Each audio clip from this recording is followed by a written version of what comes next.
As we get older, we start paying attention to what we put in our bodies. I personally have been listening to my body since I was 18 when I went vegan. I've always been focused on my health. It's super important, mental and physical health.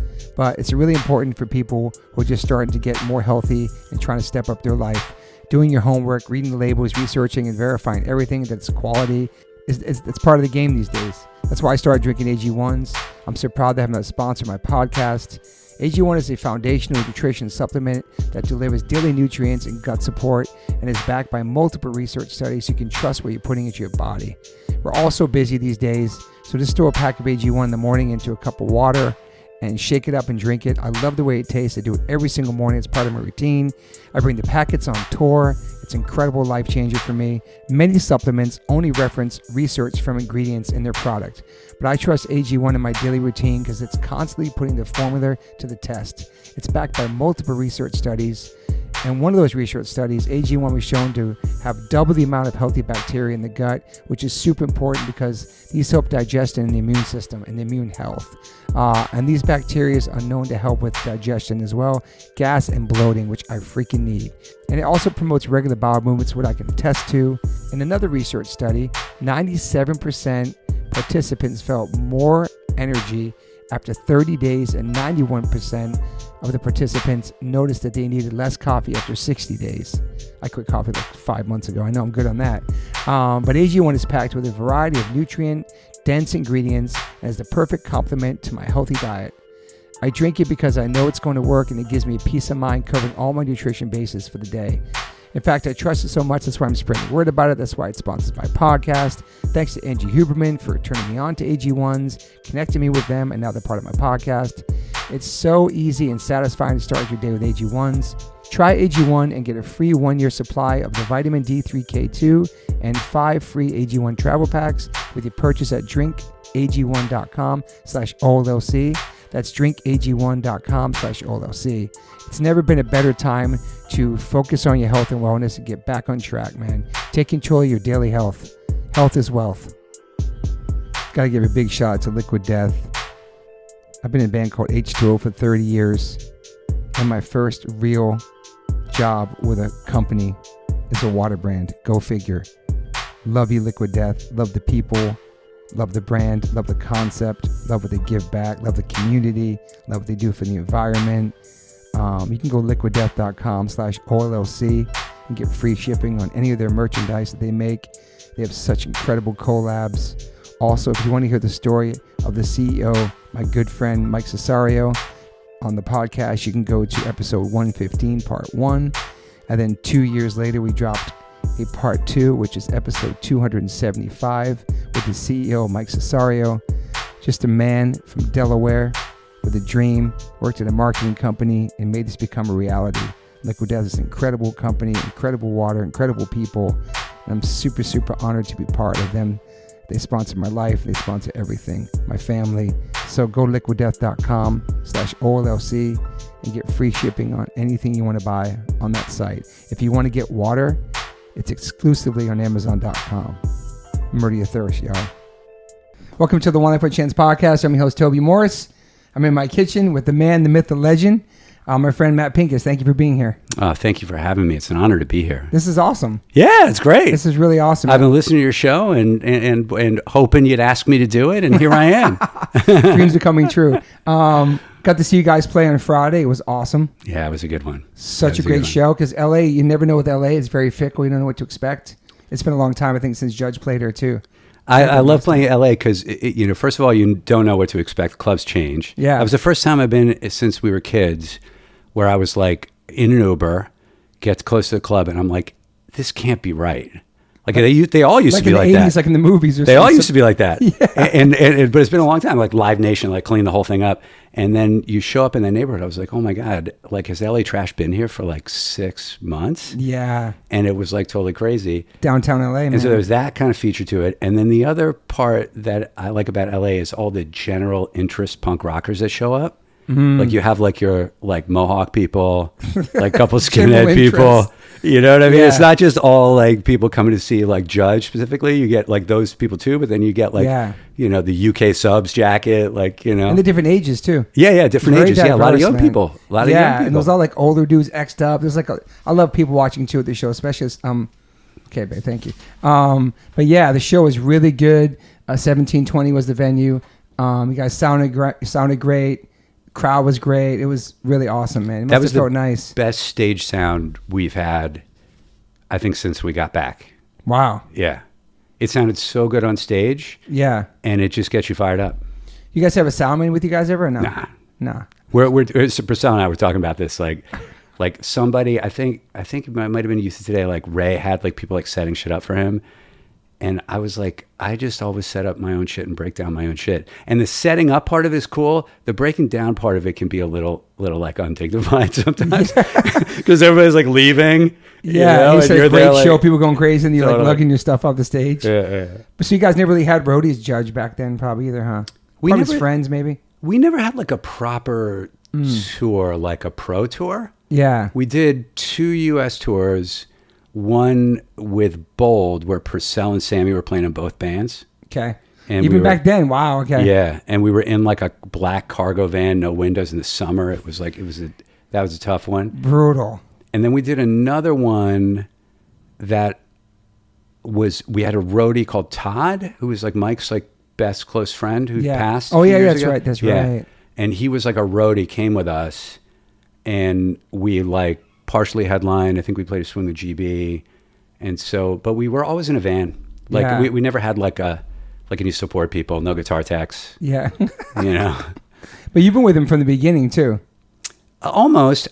You mean Judge? Yeah. I played on Bringing It Down. Yeah. And then on this second 7-inch. Yep. The first 7-inch, I think. You weren't on that one. It was just Mike and Purcell, I think. Yeah, I checked. Yeah, that's it. Yeah, and then the Chung King record was Jimmy U. Okay, wow. Who was Mike's friend. Damn. Who was a really cool guy. Ended up having as I understand it, like a really interesting career as like an academic, like East Asian religion professor. Awesome. And quit the band, I guess, to do that. And so they did Chung King, and then they decided to do it again in Normandy Sound in Rhode Island. And Jimmy quit to go to school. Gotcha.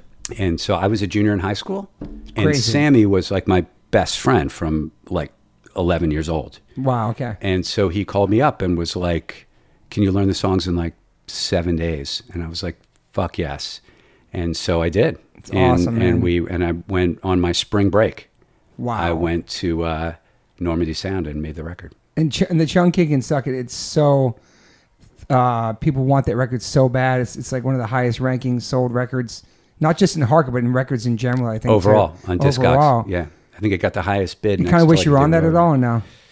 Because what it turned to, how legendary it became? I don't know. I mean, it sounds really bad. Okay. Like, I mean, just to be honest. I think Mike was saying that too, actually. I mean, the band was great, but they must have given it to like the coffee dude in the studio to do the engineering overnight. It sounds so bad. Really fucked it up. I wonder why it's so like important and so like maybe hard to get or so. I don't know. I think I've been thinking about this a little bit with the whole hardcore like resurgence thing. Yeah. That I feel like the world's turning back to scarcity because the internet like makes everything available all the time to anybody, anytime. True.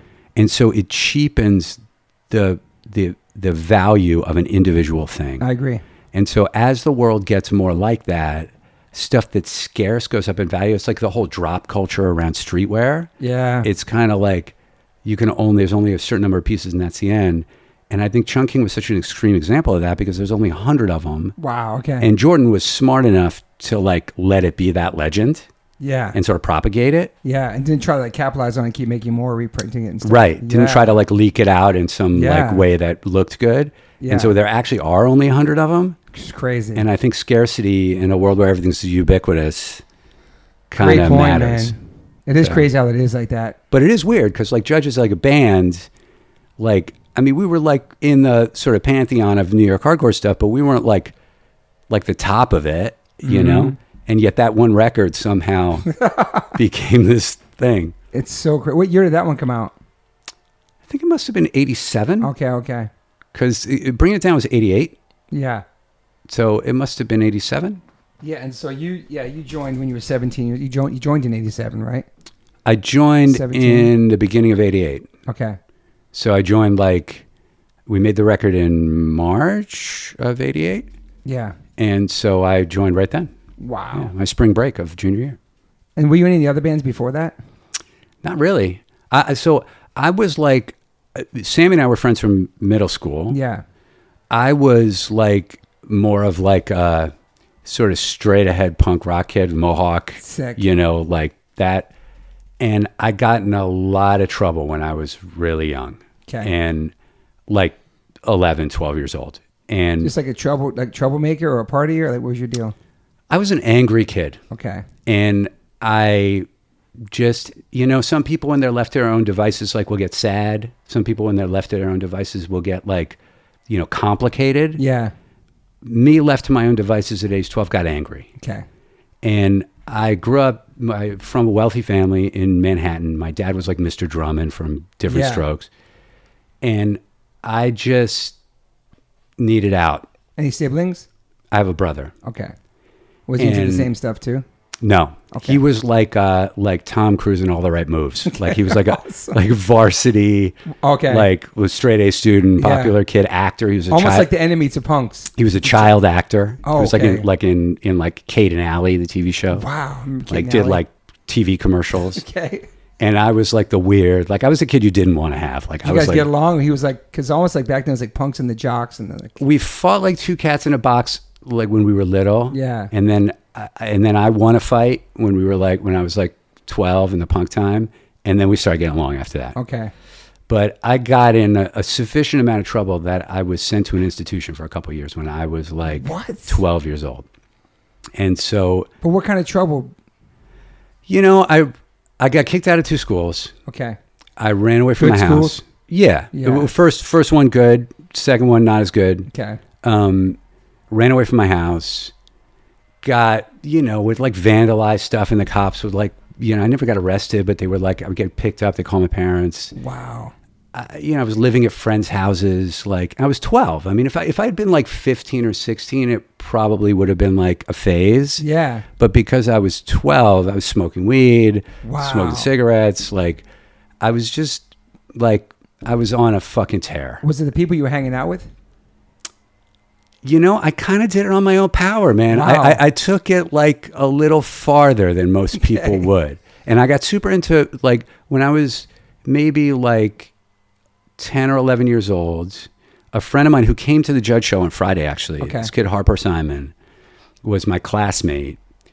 And he knew all about punk rock shit. And he passed me Nevermind the Bollocks when I was 10 years old. Yes. And there's a story that I feel like most people in punk rock world kind of tell a version of. Mm-hmm. And mine was a weird version because I was like Park Avenue family in New York. It's kind of the weird version of it. But I was uncomfortable, unhappy where I was. And then I heard this kind of music and I realized that there were other people like me. Gotcha. And so that was very powerful. Yeah. And it was the kind of angry energy of it that I was just yes, this is giving voice to what's going on. It's giving voice to it. Yeah. And my life just took a hard fucking left turn. Damn. And I started, I kind of had to break out of a box that I was in, and I had to punch pretty hard to do it. And, I just went on a tear. Were you a good student or anything like that in grades and stuff in school? I mean, I guess I was fine up until 10, and then it went haywire. Wow. Yeah. I mean, I was 11 years old. They kicked me out of school. It's crazy. And then I went to the second one with Sammy, and I didn't make it through the year. So I was on I had a real fucking energy inside of me. Yeah. That was problem trying to get big time. Yeah.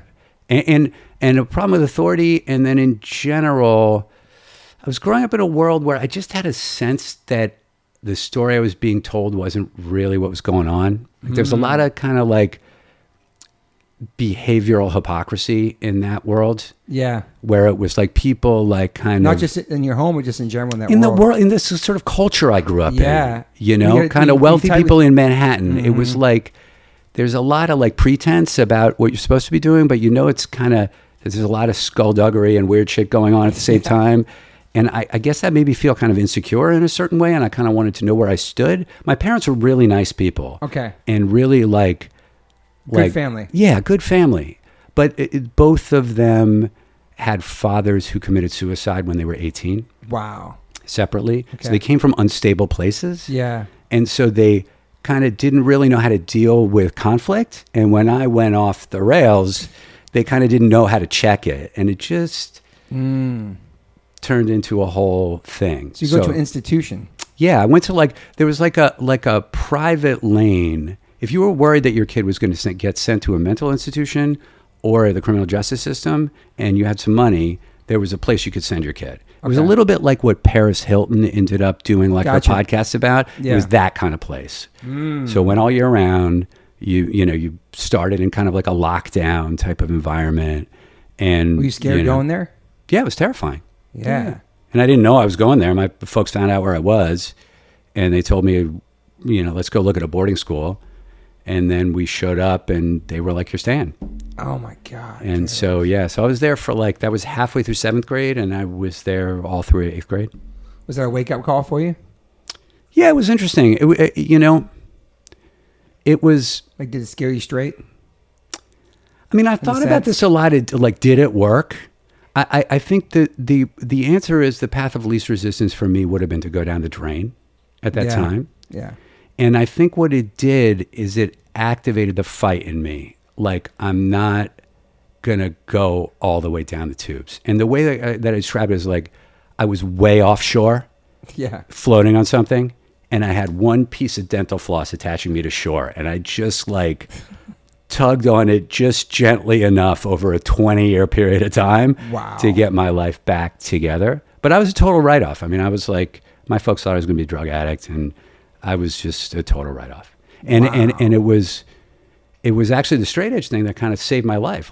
Everything good in my life came from this kind of music. Yeah. Everything, my career, my ability to even get there, all my friends, everything good came from it. Did you find those people after you get out? You found a new group of friends that were straight edge or just? It was actually Sammy. Okay. Yeah. So Sammy was my punk rock partner in crime. And there were a couple other kids, Chris Burr. Probably know the name. He's and Max Wilker eventually. Max, that was a little bit later, but they were we were all young fuck ups together. And then Sammy got in Side by Side. Yep. And the straight edge thing was really kind of turned it around for me because it was not only the positive thing and all that's great, but what I took away from it originally was these are people taking their anger and harnessing it in a way that's good for them. So up until the point that I came in touch with it, I was acting out my anger in a way that was bad for me. So when I ended up getting sent to this school and I'm there locked up in Connecticut, this fucking dark hole, I was the joke's on me. Yeah. I thought I had it figured out. I'm the fucking joke. And the thing about the straight edge thing is that it learned how to turn that on its head in ways that promoted your life, that made your life better. Yeah. And so it kind of really turned it around. And it was Sammy. I mean, I said this, the day I sold my company in 2018 was a big day for me. Yeah. He was my first phone call. And I said to him, without you, the whole thing wouldn't happen. It's crazy, man. So, but we met in 7th grade. And so when you get out of the place, you go back to normal school after that? You're in there for a while, you go back? Not exactly. I went. Did you feel different when you get out of there? I'm fixed. Yeah. I mean, I was kind of on my own from that moment, in a way. You had contact with your family? Were you there probably? Oh, yeah. Okay. My parents were my mother was horrible. She was it was horrible for her. I couldn't imagine. Yeah, terrible. Yeah, and they were they cared. It wasn't like there was neglect. They weren't trying to see it right you off, yeah. And so I got out of there, and then I ended up in a second-rate boarding school, which is where I met Max Wilker. He was the other punk rock kid. Okay. And I was 168 kids in the school in the middle of the woods. I was oh my God, I'm going to be bored out of my fucking mind. In the woods, yeah. And there was Max with a Dead Kennedy's freaking jean jacket on. Perfect. And so he was my ray of sunshine. Wow. So I was there for most of high school until the judge thing. Okay. And then when the judge thing happened, it took my folks a while to realize that what straight edge was all about. Like, this is a gift. Like, your fucked up kid who's going to be a drug addict is now like clean vegetarian. It took them a while to like realize that like, oh shit, like this is a good thing. Yeah. And so my last year in high school, I came back to the city, and I lived in New York. Yeah. So yeah, you just in this crazy music like turned everything around for you.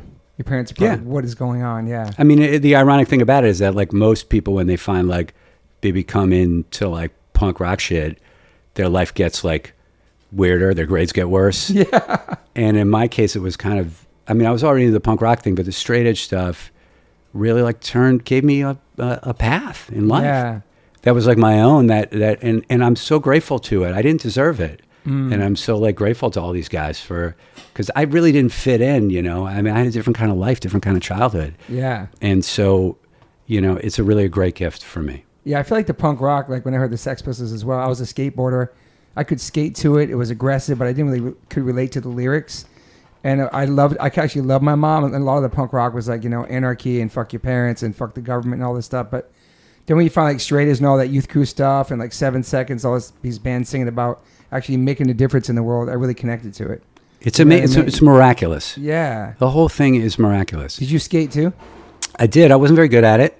I mean, in New York, we like, you know, it's like 5 months a year you can do it. Yeah, it's true. And there's no half pipes. There's no like, so like, I remember like with California, you know, we were into skating. We didn't surf when wasn't punk, but we were like into skating.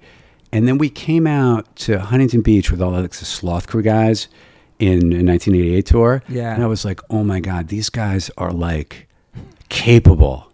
Like they can actually do it. Yeah, they can fucking skate pools, like do all. I was like, oh my God. Because in New York, we were like, the Brooklyn Banks was like as good as it gets. That's it. Yeah. And so we would go like hang out, like kind of make it seem like we knew what we were doing down there.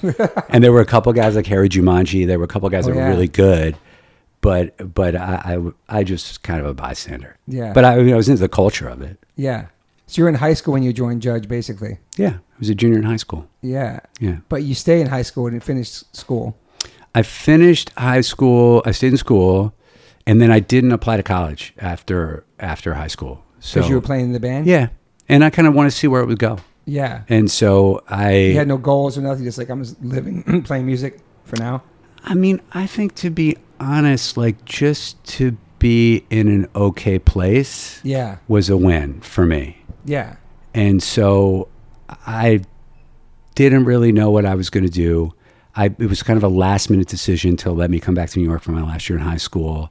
Wasn't really enough time to like get my shit together to apply to college. Yeah. And then I was playing this band and I wanted to see where it went. And then the band broke up like halfway through my year off. Oh, shoot. And so I was like, thought about like, do I want to keep doing this? And like the core realization to me was like, I wanted to be Walter, like from Quicksand. And I was not talented enough to get anywhere close to that. Gotcha. And so I had to find something. I didn't sing. I didn't write songs. I was like, I would show up and play Mike and Purcell songs. Yeah. And so I decided that I needed to find something where I could be excellent like that. Mm-hmm. And it wasn't going to be playing music. Wow. So I decided at that point that I was more interested in the business part of the music business. Yep. And so I applied to college and started working at record companies. I ended up going to Columbia. Yeah.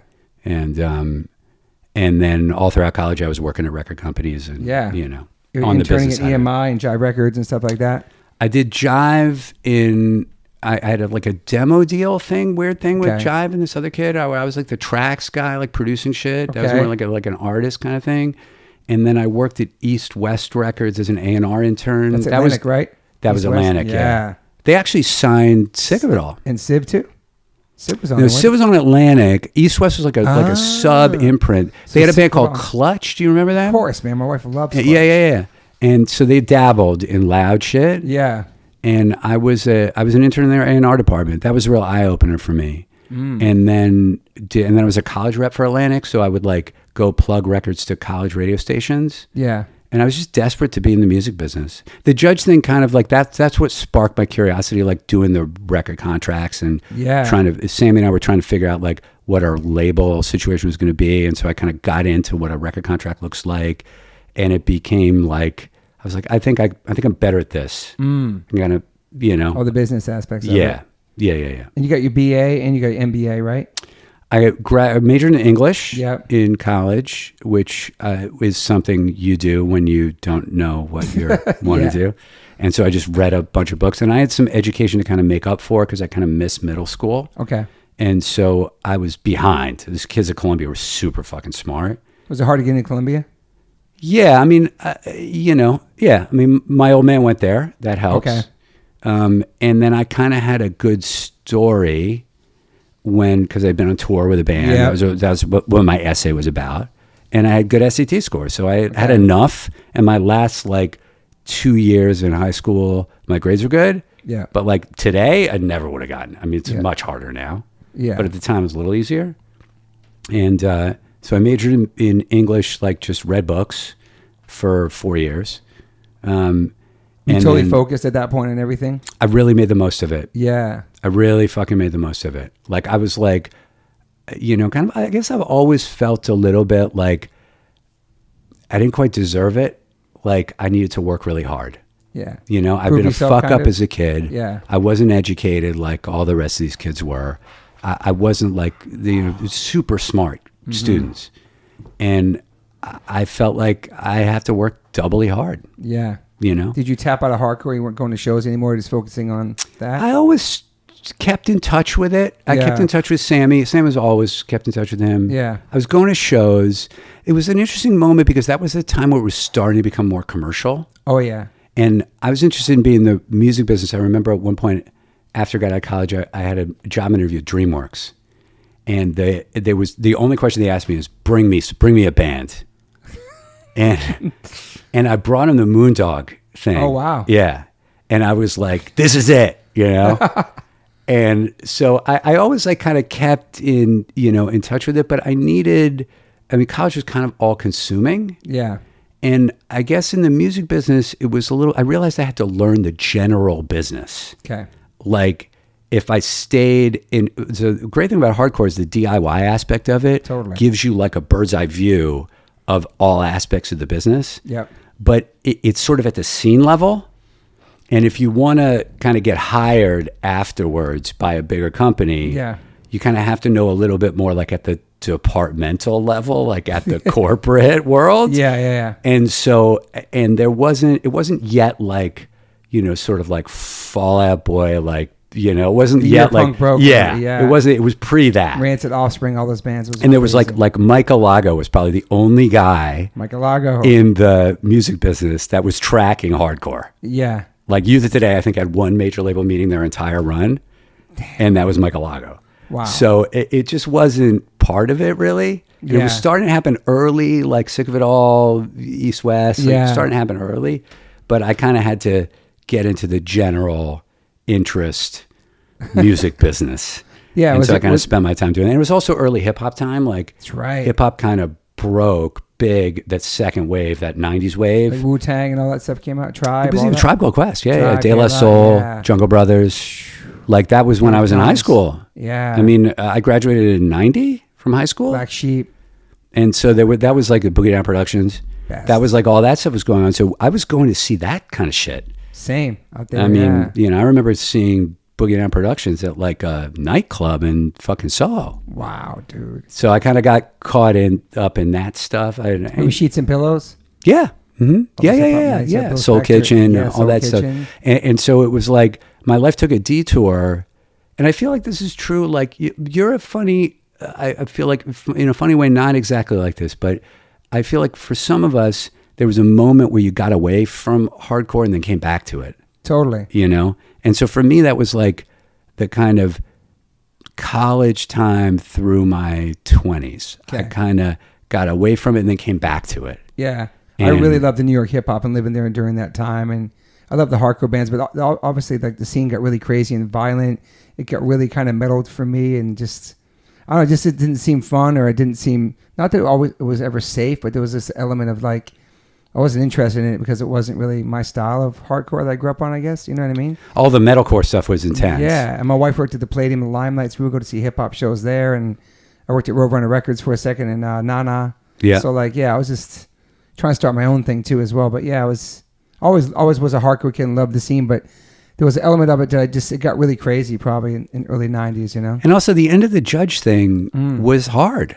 Yeah. I mean, it got like weird. That's what Mike was talking about. We like, I remember we played in Tampa. It might have been the last show. That's all the Skinheads that came out, yeah. And I was like, you know what? This isn't fun. Yeah. Like, it's like, this is not like, we were always like somehow like a little like, because Mike was sort of the Justice League guy, like the hardcore guys are all like comic book characters, like the really good ones. Totally. And Mike was sort of like the justice person, you know? 100%. And that was always great. But then all of a sudden we became like the band you went to go see if you wanted to fight. Yeah. And I was like this alien to me, like, yeah. you know? And even to Mike, I think he was like, this isn't what I set out to do. And so all of a sudden we were like, it was dark. Mm-hmm. And so I think like I needed a little bit of space. Yeah. And then, you know, college happens and meeting all these different kinds of kids and, you know, hip hop things going on in New York. And I just kind of got into another lane for a little while. Yeah. Did you like being in the music business at first? Was it a hard transition coming from just being like a punk kid, going to like a corporate world, I guess? I mean, I guess I've always had like kind of parallel zones a little bit where, you know, the hardcore thing never made any money. I was doing it to do it. True. And it kind of had a little bit of a political aspect to it where it was about a crowd. We weren't doing it like, you know, it's not like we wanted to play for like no people. Yeah. but it wasn't about money. Mm-hmm.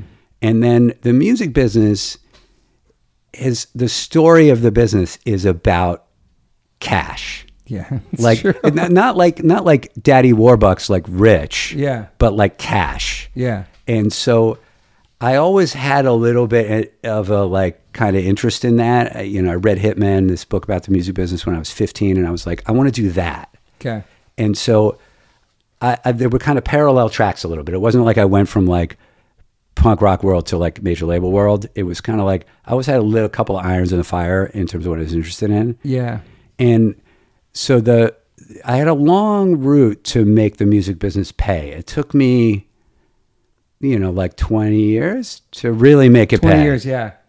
And so I started with, you know, major label stuff, trying to get a job. It was a hard time to get a job in the you know, major corporate music company. Yeah. Because it was kind of just everything was contracting, consolidating, people getting laid off.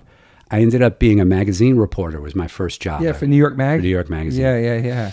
And I did the show listings for a while there. Like, you know, would go do the concert listings, and so I kind of like stepped into it in a really weird, like organic way. Yeah. Until Some Records. So I quit New York Magazine to do Some Records with Sammy and Walter. That's right. Yeah, and that was my first like foray into like entrepreneur world, which was really my lane. Mm-hmm. Like I feel like in the music business, there's two kinds of people. There's inside the building people that get hired from like coordinator to director to VP to senior VP to go up the corporate ladder. And then there's people who feed on what's available in the wild, like the independent characters. Yeah, 100%. And there's a long history of great like bandit, like impresario type of people that never have a major label job. I was kind of like that. Yeah. And so it's a different mentality. You kind of have to find people that believe in you. You have to be systematic about it. It's not about finding a star that is going to make a career. It's about doing it over and over again and sort of helping people, you know, get more famous as opposed to really famous. Yeah. And it's kind of a mentality. And so, you know, Some Records was my first foray into that. Wow. And I had no idea what I was doing. I was going to ask you how crazy it was starting a label, yeah. I did like the worst job possible. I like did the opposite of the job description. Were they looking to you because you had some... So I had a little bit of money. Not just that, like had your feet in the world and you were in that world more than they were. Yeah, both. Yeah, you know, but you need money in the music know, business. Of course. And so, you know, I had a few grand, like it wasn't a lot. And I was really interested in doing the job. And at that time, you know, Walter was doing Quicksand, Sammy was doing Civ. That's right. And so they were on tour, and I was like the guy that did the job. Yeah. And so, you know, it was like sort of age-old, you know, kind of thing. And the music business is all about like, can you find artists that will follow you, that will sign with you? And can you get deals done at an affordable price? If you can do those two things, it's a recipe for success.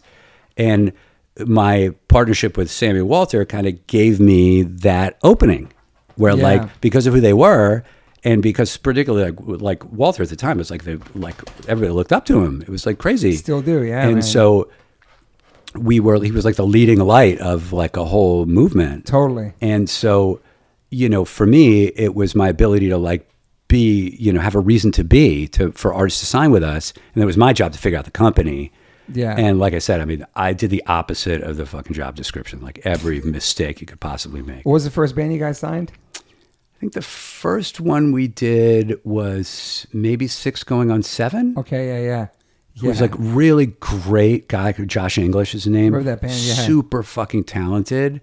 Like we were really good at finding people that like in another place and time would have been like multi-platinum, Massive. like album-oriented rock acts. Like he was so fucking talented. Perfect pitch, like wrote all the songs, like super bass player, singer, like cool act. He had like full tattoos before you kind of did that, like up to his neck, down to his hands. Yeah. And like he was just had the whole thing.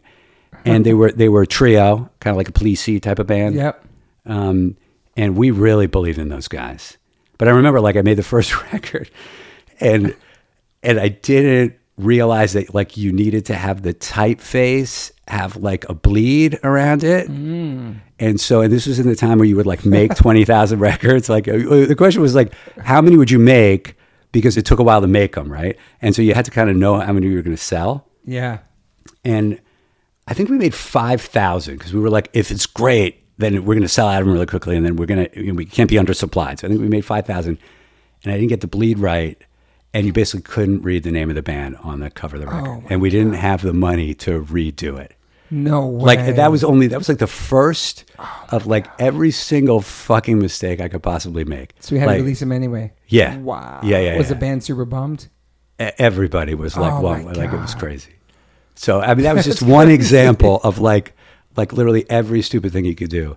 Like the main thing with the record company is that like you have to make, in the old days, you had to make them to sell them. Totally. And so when you're like 23 years old, you do your little calculation and you're like, wait, if I sell 5,000 records at like $6 a piece, like this looks great. Yeah. What you don't realize is that you don't sell the 5,000 on day one. Exactly. So you have to pay to make them, but then they sell over like a year period of time and you got all these bills to pay and it creates a fucking death spiral. And like I did that too. Like it was like, I mean, I was so bad at the job, but it gave me a canvas to kind of begin to figure out how it works. Yeah. How long did some records last for? It had a couple chapters. So I did it from like, I want to say like 98, 97, 98. I ran it myself for like 3 or 4 years. And then I started a marketing company that was plugging brands in chat rooms on AOL. Okay. And it made a bunch of money for a little bit of time. Okay. Like we were charging, internet companies like $15,000, $20,000 a month to plug their ads in AOL chat rooms. And then that business collapsed when the internet market fell apart. Yep. And I was left with some records. We had a band called The Exit that was Edgar Bronfman has his son called Ben, who's really super fucking talented. Okay. And he started this band called The Exit that were really great. And this kid, Craig Yaskowitz, worked for some records at the time and brought us The Exit. And they kind of worked, they made more commercial music. Yeah. And it started like a bidding war at majors. And we were able to sell, like they signed with Wind Up Records at the end of the day. Yeah, but we had the contract. And so we made like $300,000 off of that deal, and that kind of paid off the hole I was in with some records. And at that point, I was like, you know what? I'm even. Smart. I think I'm gonna go to business school now. Yeah. And so that's when I went to Columbia Business School and got an MBA. Damn. So Craig Yaskowitz took over the business. Yeah. And I went to business school. Wow. So we went to school because you wanted to start really getting in the mix even more, like major stuff, or just starting your own thing? I felt like just learning it all. I mean, I felt like I kind of didn't know really basic business shit, even though I'd run a business for a few years, and I needed to go and learn some shit I didn't know. And I guess if I'd come up through the corporate way, I probably would have been trained on the job, but I needed to know what I didn't know. Yeah. And I was also just recently out of the company and needed to figure out what I was going to do for a couple of years. Yeah. So business school seemed like the right thing to do. Yep. And so I went and got an MBA. And that's when you started songs after that? No, I went to work for EMI. EMI before that? Wow. I went to work for EMI in a corporate job. I worked for the CFO of EMI Group. I had like the grown-up like mahogany office job at EMI. It's nice. And it was at a time when the music business was collapsing in real time. It was like 2002. 2002, yeah. And so it was like internet was like, really coming home to roost. EMI went from, while I worked there, EMI went from 10,000 employees to 5,000 employees. Wow. It was a public company. The stock was traded on the stock exchange. The stock price went from £4.92 to 92 pence while I was working there. It was like a crashing airplane with a fire on it. Holy shit. And I was young. And so I was like below the line. Like I was like not like a big decision maker. Yeah. And so I was like a fly on the wall to a whole time in the music business where everything was fucked. And so they let me do whatever I wanted to do. And I looked like the people they were going to fire. They had to fire like half the company. Yeah. And I sort of looked like the young people that they were going to fire. So I was like the canary in the coal mine. And so it got me, that was the best education I possibly could have had in the music business. I was there for 18 months and we were trying to buy Warner Music. Okay. So I worked on trying to get that deal done.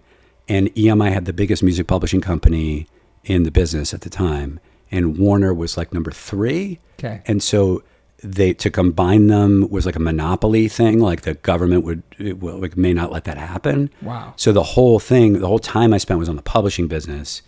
And I started like kind of saying to myself, like, wait a minute, like this is how you really make money in the music business. This is like, the record business is hard. Yeah. The publishing business was like, now this makes sense. Gotcha. And at the time, EMI was bailing on the business of signing young writers. They were buying catalogs of already existing songs like Motown. Remember that. Mm-hmm. And they weren't signing young people to deals. They were like pulling back their A&R budget by like 50%. Wow. And so I'm like seeing the writing on the wall at EMI where like, if we don't get the Warner deal, like my boss is going to get fired. My boss's boss is going to get fired. I'm next. Totally. And meanwhile, how many acts are not getting offers now? Because the majors are kind of pulling out of this business. And so while I was at EMI, after the Warner deal fell apart, they fired my boss, they fired my boss's boss, and I was there with nothing to do except the presentations for the board of directors. And I started researching how many acts were available that I thought I could get to that didn't have publishing deals, and came up with a list of 80 of them. So I started doing deals at EMI's office. Wow. Like beforehand. And most of it was loud music stuff in the beginning. Loud music, yeah. We started with, the first deal we did was Further Seems Forever. Yep, know that. And after Chris left. Okay. So I was like brand new, like why would anybody sign with me? And so we got Further Seems Forever after Chris left. Wow. And then it started to get better pretty quickly. We did Ted Lee on The Pharmacist. So that was a hard deal to get Ted to do it. Yeah. Because he had a really high ethic and was not like a commercial artist. Yeah.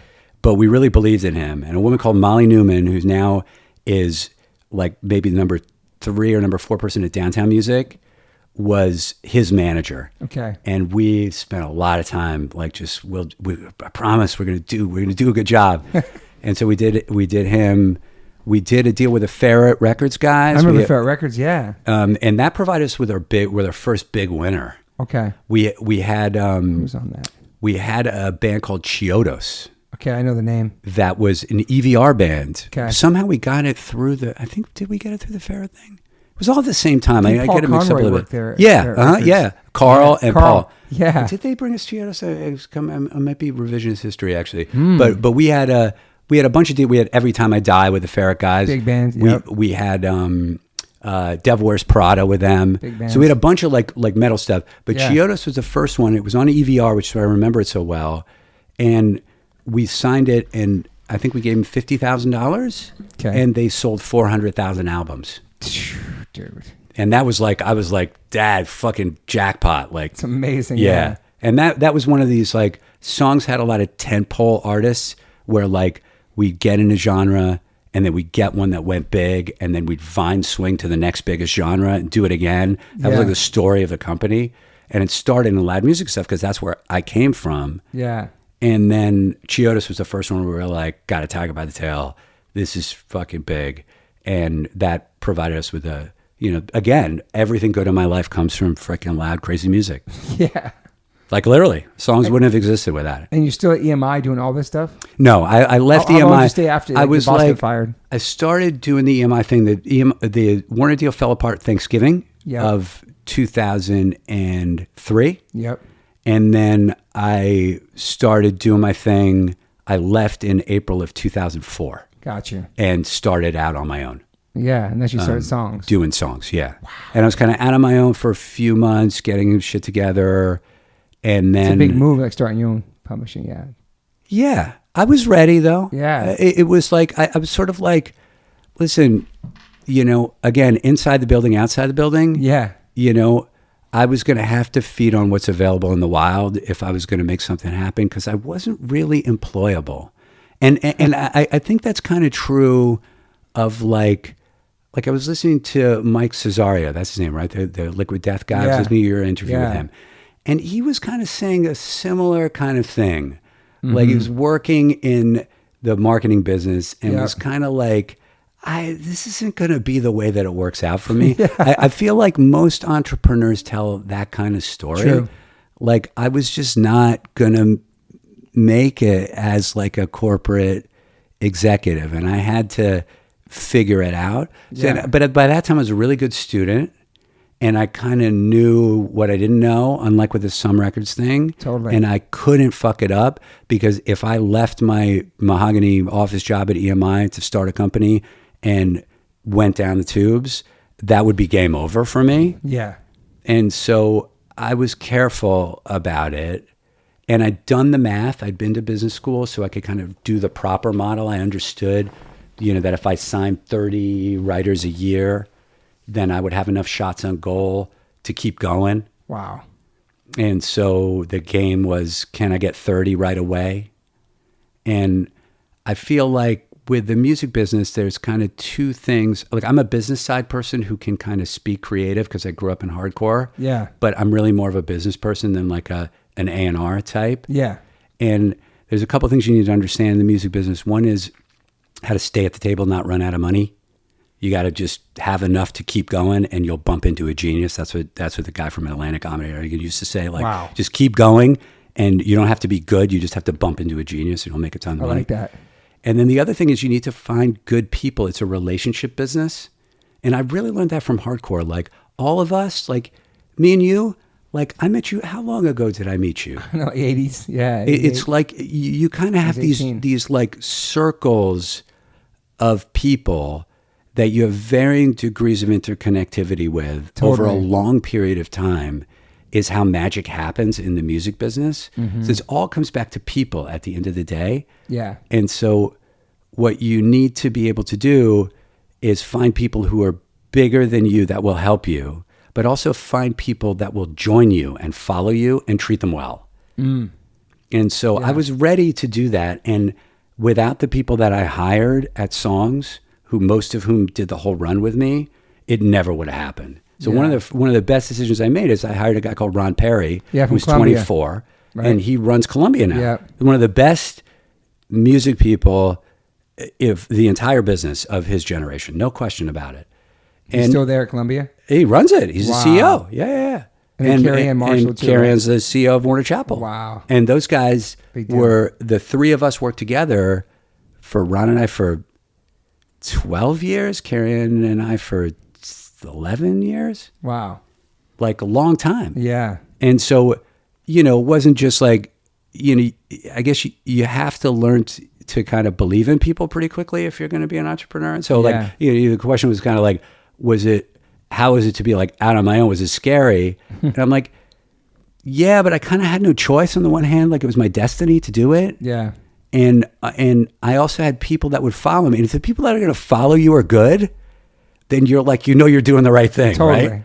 Yeah. If it's like, if you've got like a bunch of people that are like, I got your back way back, you're probably not doing it great. Yeah. But if you're going to, take a leap, and the people that are going to follow you are really good, you respect them, Yeah. then, you know, it's enough to keep you going. 100%. Was Diplo one of the first big artists you got? Diplo is really meaningful. Diplo was our first big like star. Yeah. Like, so we went from like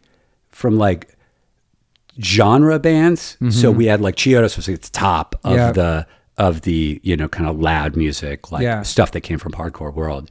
And then we went into like kind of rock musicians that would get offers from the majors, but not great offers from the majors. So Old 97s was like a AAA band that was like really great.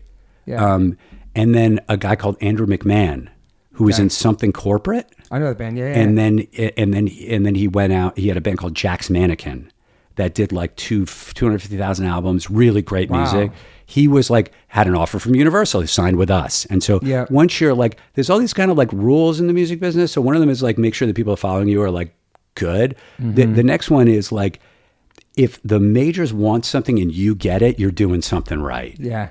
And so the fact that we were able to get Andrew when he had other options was like our first one where we were competing. And so we had these kind of tentpole artists that like, you know, swung us up the ladder. Yeah. And the Diplo turn started when we started doing small pieces of big songs originally. So we wanted to be in the pop business when the album market was going away. All of our stuff was rock bands. Yeah. And then when the album market around the iTunes store time went away, Ron and I sat down. We're like, we're going to go out of business unless we fucking pivot to pop music somehow.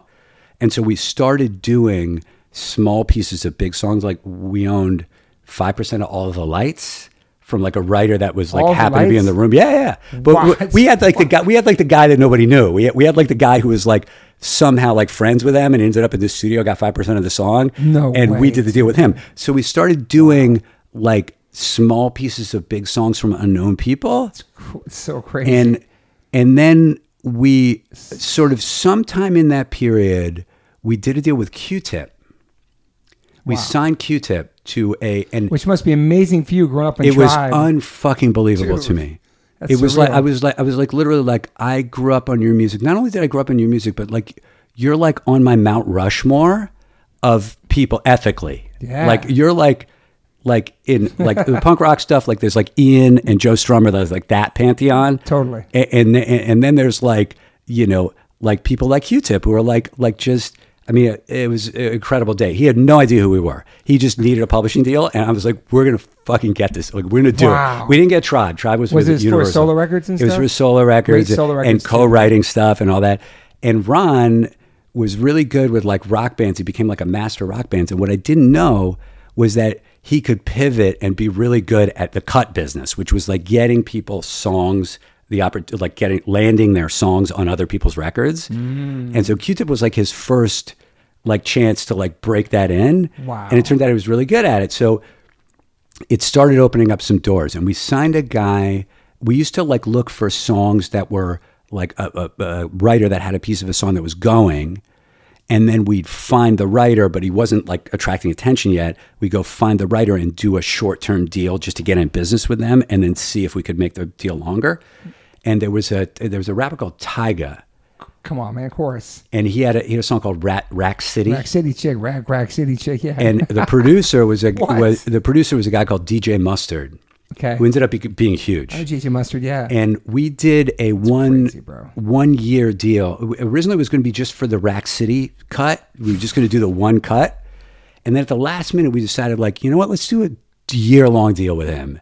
Wow. And so we signed Mustard. Nobody, like at the time, he wasn't known. Huge, man. And so Ron just went to fucking town on Mustard for like a year and got him a bunch of cuts. And then we turned it into like a proper like 3-year deal. And Mustard had like 25 top rhythm records in the first, like it was insane. Bro, that's crazy. And so then we were like kind of like getting known a little bit. And that genre. And the thing that Wes did, what Diplo, was he just liked independence. You know, he, like Matt Decent, the Major Lazer stuff, he owned all that outright. He never signed that to a major label. He owned all that shit. Wow. And so he was kind of like an independent-minded person. He had like the Mad Decent Block Party business. He had he always stayed independent. Like until Okay. he did the Diplo Columbia deal, I don't think he had a major label deal. Okay. And so he was sort of predisposed, you know, and then he needed a rapper for one of his records, and Ron got him 2 Chainz. And that was, and so he was like, if I think he even said like, if you get me a rapper for this record, I'll do the deal with you. And he was like, he had a couple big things. He had Paper Planes. He had Climax, which was an Usher song that he produced. That was a hit. He had like a couple of big things, but he wasn't like doing big production yet. Yeah. And so his offers were like good, not great from the majors. Like he was getting offered real money. And we just were like, let's go all in. And so we offered him a big deal and helped him out.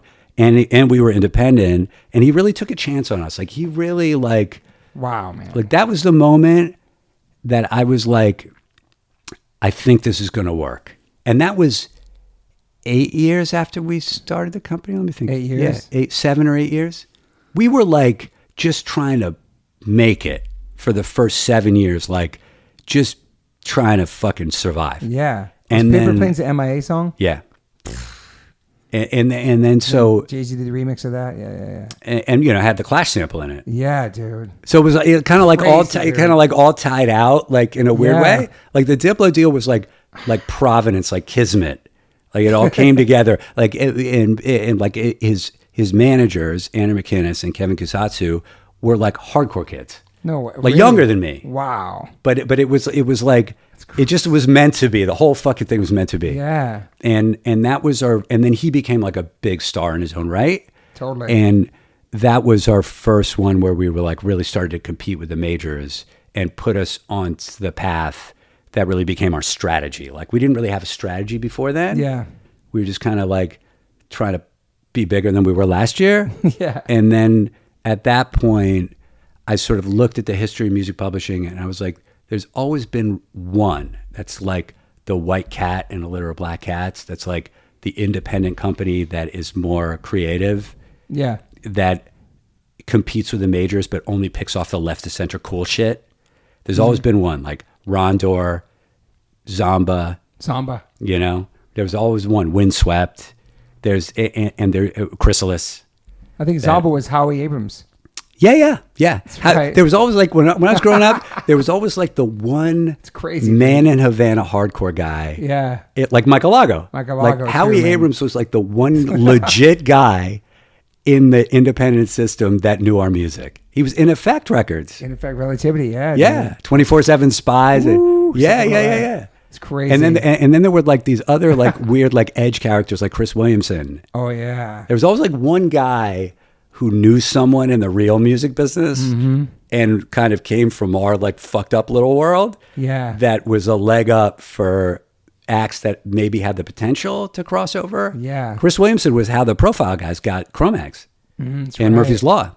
That's right. Yeah. Mike Gitter was out in the mix. Gitter was totally He's that still guy. in the mix, bro. Gitter was 100% that guy. He's still in the mix, though. He's still doing it. It's incredible. But the man. thing about those guys, Kevin Lyman, Kevin Lyman's yeah, the thing about those guys was like crazy. Like Mike Gitter was like oxygen for people who wanted to make a real career that came from our crazy fucking world.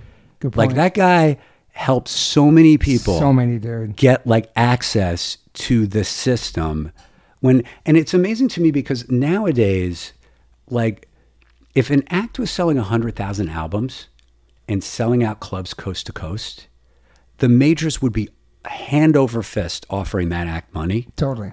Like Judge did 50,000 records in the first run with Bringing It Down. We were selling 900 tickets in Trenton, New Jersey at City Gardens. We were selling, out Country Club Reseda, California, doing dates all between, and nobody gave a fuck. And it was people like Gitter and Howie Abrams. And Chris Williamson was a little bit of a different character. Yeah, totally. Yeah. He was a little bit of he was a little different. Yeah. But there were these guys Alago, that just were like a funnel. And later on, it became like a whole thing. People made their career signing these like post-hardcore bands that broke. And then Roadrunner became really important. Roadrunner. Yeah, Roadrunner was like one of the only ones that take a chance on people like us. Yeah. It was like a Roadrunner Profile. There was like a handful. Roadrunner had like Vision of Disorder and Black Chain Jack and Yeah. crazy bands. Yeah. Madball, everybody was on there. Yeah. Yeah. It was almost like a major. Wasn't it funded by a major? I'm not sure. Roadrunner's huge now, though. They got Turnstile. I think. Roadrunner is now owned by Warner. Okay. But it was run by like a German guy. Yeah. Who was like going through independent distribution, like Cargo style. Okay. And then or Dutch East India. There were like a few of them that were like going through the branch, like independent footprint. Yeah. And then it was Century Media. And then it became like a big enough business where during like Slipknot time, they started becoming like big.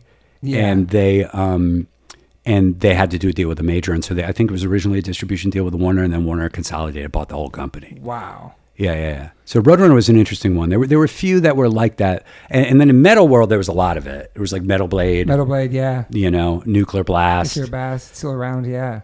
They were like in metal world, because metal was bigger business than us. Yeah. We were small potatoes at the time. Yeah. Metal Blade was like, had Kill 'Em All was on Metal Blade, wasn't it? I think Mike Alago helped sign Metallica or something. He's part of Metallica. He's part of a bunch of stuff. Life of Agony. To Elektra. Yeah. He had like I feel like he had a stint at Elektra. Mm-hmm.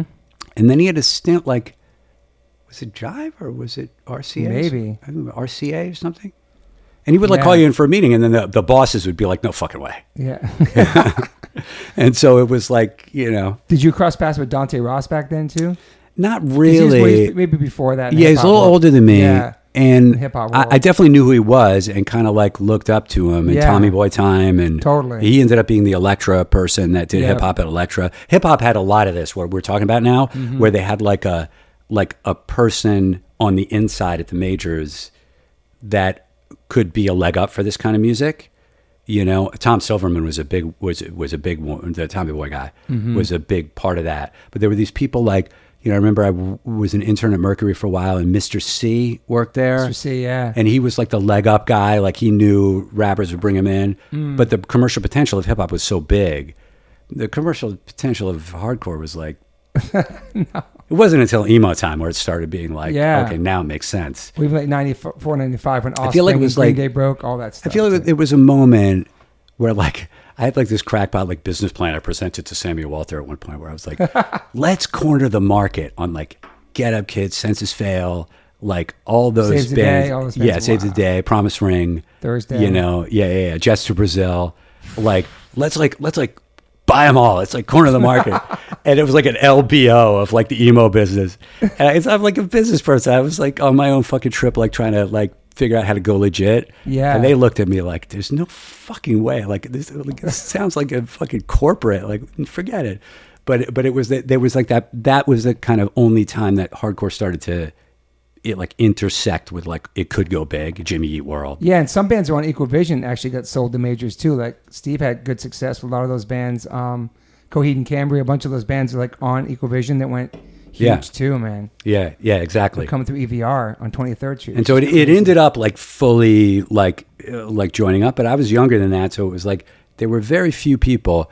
I remember there's a guy called Alan Becker at Red Distribution. Red. That was kind of like one of us. Mm-hmm. He was older though, but he was kind of like he would take the meeting, like he would meet with you, like most people are like, "Get the fuck out of here," and he would like the Alan Becker would take the meeting, and there were like these kind of people that were very instrumental in bringing the culture into. It was the best example of that. It didn't sit on the major side, sat on the independent side, but was still really the best example. That was Glenn Friedman. Glenn Friedman brought our world to the world. Good point. He really did. And then he did it again. And then he did it again with hip hop. Yeah. He took all of those like Public Enemy record covers, all the Beastie Boys shit. Bro. Like he was like, and the skateboarding thing. Totally. Like he was like taking pictures of Tony Hawk when Tony Hawk was like 10 years old.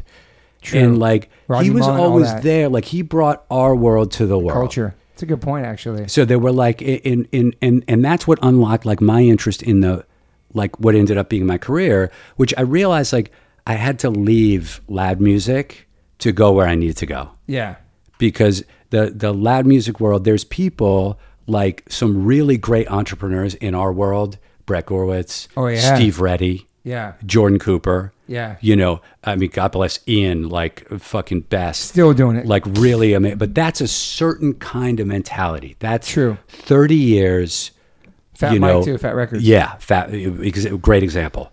And like, that's 30 years, like, I call it a mattress out of sheets. Like, one record after another record, after another record, after another record. Then 30 years later, you're like, oh my God, it's a big stack of business. And that's a particular mentality. I was like a little bit more like, I'm interested in, I can either play in the band and be really like involved in making the music, or I have to do it all. I have to do like, I'm in the business. And if I'm in the business, I'm not attached to a genre. I have to do thousands and thousands of these over a 20-year period of time. Yeah. And so for me, it's like I had to kind of break out of the loud music world and go in. And the question was, how was I going to turn my rinky dink, like freaking, you know, childhood playing in fucking loud music in terms of the, you know, business, the scale of the business. How was I going to swing out of that into something that had, you know, that was big? Yeah. And that was what took me so long to figure out. Long time, right? Yeah. It was one after another. It took me a really long time to sort of get it to the place. Yeah. Do you get the Weeknd when he's like just coming up, or he's already been established? No, we got him pretty early. Damn. Yeah. We signed Abel after House of Balloons. Okay. So he had, it was called Trilogy at the time. Uh-huh. He had like 3 albums that he did all on his own. He was like, talk about DIY. Yeah. I mean, he didn't have a major label deal, and he did 3 albums with a video for every song on his own. Sick. And it was like incredibly reactive. Like right away, it was like, this guy's a fucking genius. But he didn't have any hits. He didn't have like a radio song. On any of those songs, the first ones? That wasn't what he was doing. He was like dark and edgy. Like he did a little bit of Danger really well. Like he was like your daughter listening to The Weeknd, like got you scared. But he was a great singer, like really like epic musician. But he didn't have like a top 40 song.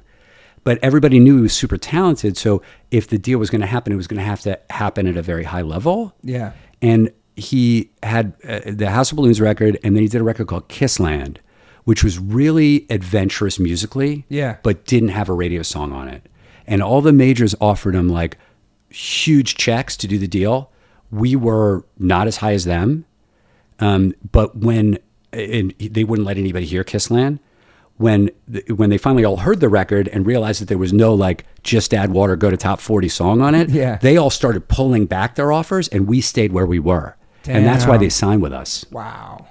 So we got him right before Kissland, and he was the one that we saw from like early to worldwide stadiums. Yeah. Like he's the one that we took all the way. Like totally. Diplo was already like coming in with a lot of heat, certainly compared to us at the time. Yeah. You know, Lord, who was hugely meaningful to us, Royals was already going. Oh, yeah, that's right. Know? It's a big song. We thought it was going to be somebody I used to know, and I don't mean artistically, I mean commercially. Yeah. That's what we were modeling it against. She ended up being much bigger than that, but it was already going, you know, when we signed her.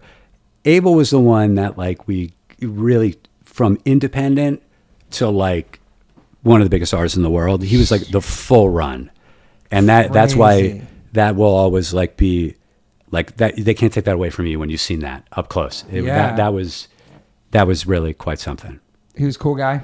It's a cool guy. Yeah, he's a super nice person. I mean, obviously like lots of layers, man. Yeah. I mean, to write the music that he has over and again, lots of layers, very closely held. Like, you know, his creative process was very, you know, his own.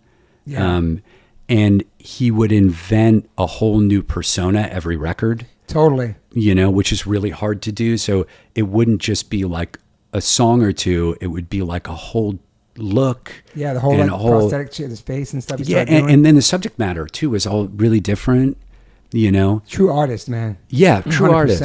And the Beauty Behind the Madness record was the one that was really transformational, you know, because it wasn't supposed to happen the way that it was, the way that it happened. That's the big one, the first big one?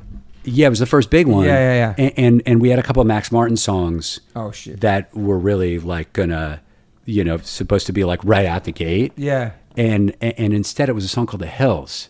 That was supposed to be a setup track that was supposed to be like for the fans. Here's like the cool left record that comes out before we drop the kind of like super pop sounding Max Martin stuff. And You Can't Feel My Face. Oh my God, yeah. And Hills ended up going all the way. It's crazy. Like it went fucking huge, massive fucking top 10, huge all the way.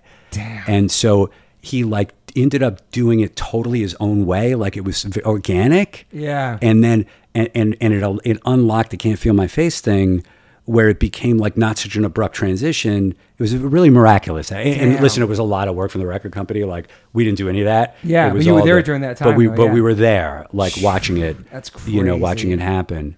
And but again, like all of our big people were kind of independent, DIY type of people. Totally. Like in order to, you'd have the guy from Sony and like his fucking suspenders and suit fucking come see you like Daddy Warbucks. Yeah. And then you'd have us like, Ron, me, Carrie Ann, like we were kids. Yeah. If you were going to choose us over them, there was a reason.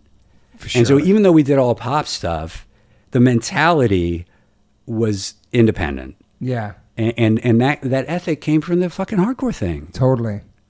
How long did you keep songs for before you sold it to Cobalt? I ran it for 13 years. 13 years. Wow, man. And then we got an offer from one of the majors to buy 50% of it at like an eye-popping price. And we had gotten to the point where we had 5% market share in the United States. Okay. And so we were the biggest frontline publisher outside of the majors. So amazing, we weren't the biggest so catalog. cool. There were people that had a lot bigger catalogs than we did. But from a point of view of like hit songs, we were 5% of the U.S. market. It's amazing.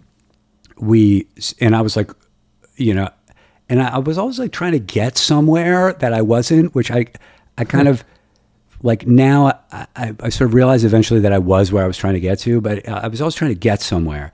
And I was always worried it was going to go away like the next day. Yeah.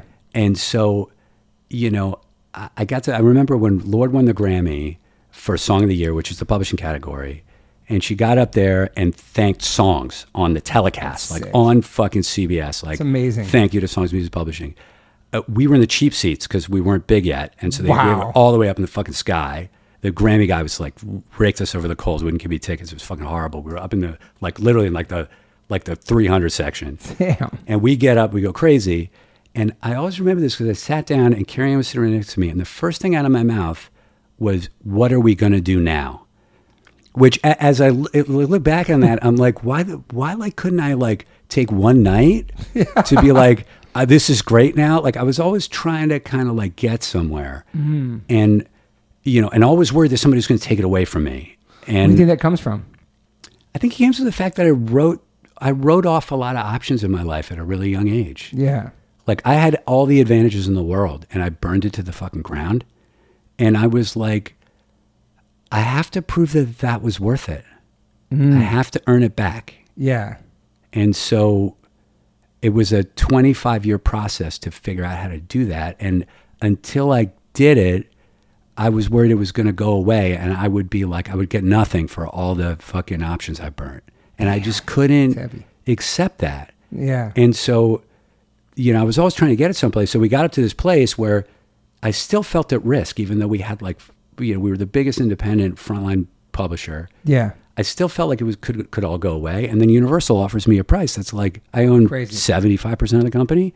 And they offered, and I was like, I got to take this seriously. And so the first thing I tried to do is I tried to merge it with a catalog business for stock that owned two of the biggest artists of all time. Okay. And I figured, and they own the records too, as a label and a publisher. And I'm like, if I could do that, then I've got The Weeknd and these two really big artists, then it's like Spotify, fuck you, I can bargain. And because on publishing, you can't bargain. Okay. And so I tried to do that, and it fell apart at the finish line with this offer from the major sitting there. Yeah. And I was like, smart guy deals now. This is my life, my legacy. Mm-hmm. I've had it for 13 years. It's getting harder because if we were in, the majors would be all in. Like it used to be that they would kind of tolerate us because we were a pain in the ass, but we're small. And then all of a sudden when we signed Lord, it got up to the point, and then when Weekend broke, it got up to a point where they were like, this isn't cute anymore. Like, you're done. And so if we went and made an offer, like the last big deal we did was Extentacion. Wow. And not you did him. My son loves him. And we did, we signed the Weekend. Wow. We signed Extentacion for 50% more than we paid for the Weekend. And Extentacion ended up being really big at the end of the day, Even after he passed too. But after he passed, yes. but originally it was pretty edgy hip hop. Like it wasn't going to be on top 40 radio. But and the reason why I say that is it showed you how much more competitive the business got. Mm-hmm. So it was getting harder. And to grow it from, I was always like, at the end of the year, I'd fire myself as CEO, think of myself as the owner, and be like, do you sell? Do you keep going? Do you stay at the table? Wow. And I was like, if I can double it, I'm going to stay. And then at that point, I was like, I don't think I can double this anymore. It's getting hard. Mm-hmm. We've gotten up to like as big as it's going to get. And so I kind of knew it was up, and it was time to deal. But I didn't want to work for anybody. I've been that long without having a boss. Totally. And I'm like, Mike Cesario seems. And so I'm like, you know what? There's only two moves for us. Like, we either stay independent or we go out in a fucking blaze of glory. Well, I want to be James Dean and sail off a cliff young and pretty, never to be heard from again. Like, let's just put the company up for sale and walk away. And at that point, the majors were starting to swim around Ron and Carrie Ann because they're really talented executives. Yeah. And so we sat down and I was like, I'll tell you what, you guys take the jobs, I'll take the money. Let's fucking sell it. And just like, let's just sell it, like be out, like we're done. Wow. And so we just hired a bank and put the company up for sale and said, take a swing. And I was out after a 13-year run. It was my whole life. I called it Little Shop of Horrors. Like I had there was a play when I was a kid about a guy who's got a flower shop. And and he's got a plant in his basement that requires human flesh to stay alive. That was my company. Yeah. Like it got whatever it needed for 13 years. I would do whatever it needed 24 hours a day. So I was so committed. I went from that in December of 2017 to out on the street, no job 2018, first quarter, March 31st, out on the street, done. And it was just like, there's the only dignified way to do it. Yeah. Otherwise, how'd you feel? I would have sold it, half of it to a major and gone to work for them. And the first day after I closed the deal, the guy would have called me and asked me to do something I didn't want to do, and I'd have to do it. Totally. And I'm like, I didn't fucking come this far to be that person. Yeah. I respect it, man. So you got to just... Was that a hard decision? Obviously, the money's great, but like just not having that anymore, was that hard transition? What was it like in between that and your next thing? You know, the amount of inner peace I got...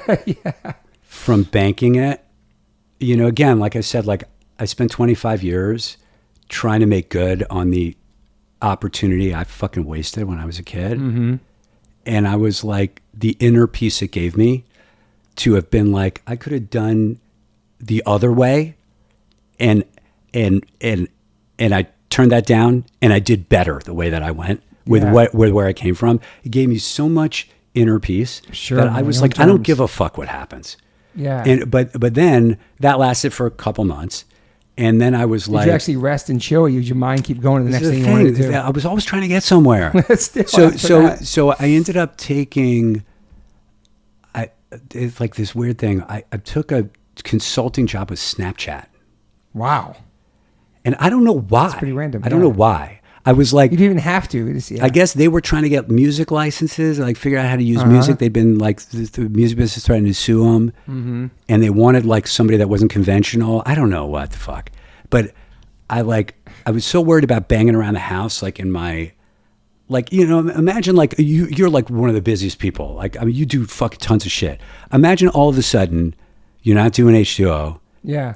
You know, you're not doing the podcast. You're not doing Liquid Death. You're not doing, and it's you in the house. Yeah. Like, right. I'm sure you'll be like, totally, that sounds terrible. So I was worried about that. So worried about that I panic bought this gig for Snapchat. And I showed up the first day. I had a conference call on a Saturday, and my wife was in the house. I was like, I had to call Snapchat. And I had the conference call for an hour. I hung up the phone, and she was like, how was it? I was like, I got to quit. And so I started that like in like May of 2018. I was done by July. I was like, this is fucking terrible. Damn. And so I just realized I had to accept the fact. And the important thing was I had to accept the fact that I was where I needed to be. Mm-hmm. That I had to stop trying to get somewhere. I had to just, and the interesting thing about it was that the judge thing didn't happen for 23 years, right? Yeah, it's a B&B show. In 2013, we got the B&B offer because the kid did the Vice thing, and the B&B thing was going on. The Vice thing was great too, yeah. And at that time, my work life was peak complicated. It was Weekend Lord, Diplo, Mustard, like competed with an inch of my life. Employees getting super successful, got to keep them retained. Like my work life was fucking complicated. Damn. And not like the fun. It wasn't fun. It was competition every single day. Yeah. And then out of nowhere comes back into my life the place it all started that has nothing to do with money. Yeah. And it was like, that was the first time where I was like, wait a minute, maybe it's not about getting somewhere from where I am. Maybe it's about all these random fucking threads in my life are finally going to become one thing, as opposed to being all these weird, like unconnected things that don't make sense together. Yeah. All of a sudden it's going to come back into focus. And when I sold songs, I realized that I needed to take the time to own that. Yeah. And it was awkward. Being away from it. Yeah. And it was awkward. Like I was like, what am I going to do? The world wanted me to be a music publishing catalog guy and go out and buy like old rights to like, 50 songs. Yeah. And for me, the music business was always about people, not about assets. Yeah. And so I didn't want to do that. And it took me, a few years to figure out what I wanted to do. Yeah. And did you not speak to Mike for many years until that moment you guys played together? Because he kind of disappeared. We're on the story. I didn't see Mike from maybe the Tampa show till the time I walked into the judge rehearsal for Airbnb for B&B. That's crazy. Yeah. And how was it for you going back on stage and playing those songs again? And I was at that show we came out for. It's very unreal, man. Like just him talking on stage, just the energy, the crowd, just seeing everybody on stage together. I don't know. It's pretty amazing. It was surreal. My wife had no idea about the whole thing. About your past in music, though. No idea.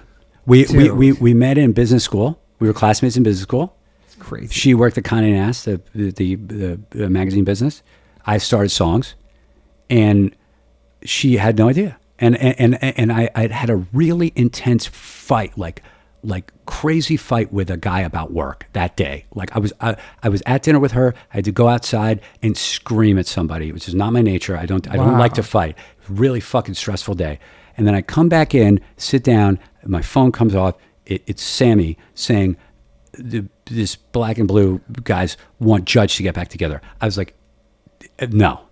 And my wife's like, what was that? And so I explained the whole thing to her. She was like, you're fucking doing it. Like, you're out of your fucking mind. Wow. She's like, people would like pay like $1 million to do that. Like get back together with your fucking old friends and play in front of like Webster Hall. She's like, you're doing it. And it was like really like came out of the blue. But I hadn't seen Mike. I don't think I'd seen Purcell in over a decade by that time. Wow. And I walked into it. I think everyone was a little nervous. And I walked into that situation, and it was like we'd never left. Yeah. Like we were like kind of good after not doing it for like, we weren't great, and we hadn't done it for a long time. We were, like kind of good. But playing to that size audience too, like the biggest Judge show ever. Yeah. Easily. Well, that show was funny. We played the whole set. Yep. And I made one giant fuck up in like I hit the wrong note when everybody else. I was supposed to be the only one playing. Actually, everybody was supposed to stop. I forget which song it was. It might have been like Where It Went when we like stop all of a sudden in unison. And I played through it, and I was like, fuck. But But it was miraculous. My son was there. He was 5 years old. Oh my God. My mother-in-law came, who was born in Korea. Wow. No idea about the whole thing until like 2 months before then.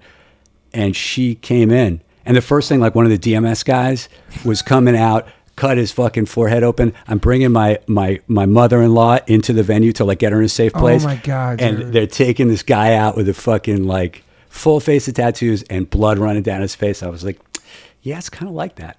Oh my God. Yeah, it was totally surreal. And you probably hadn't been to a crazy hardcore show yourself in many, many years like that. It's like Not like that. I would dabble back into it every once in a while. I would see the Dead Kennedys at one point. Oh, that's cool. Like I stayed in it. I stayed in it a little bit. Your wife must have tripped out. And then like I did a swing with Civ and No Doubt. What? Yeah, I'm not playing. Oh, you wanted to run? I just went along for the ride. Oh, that's cool. Yeah. Wow. Yeah.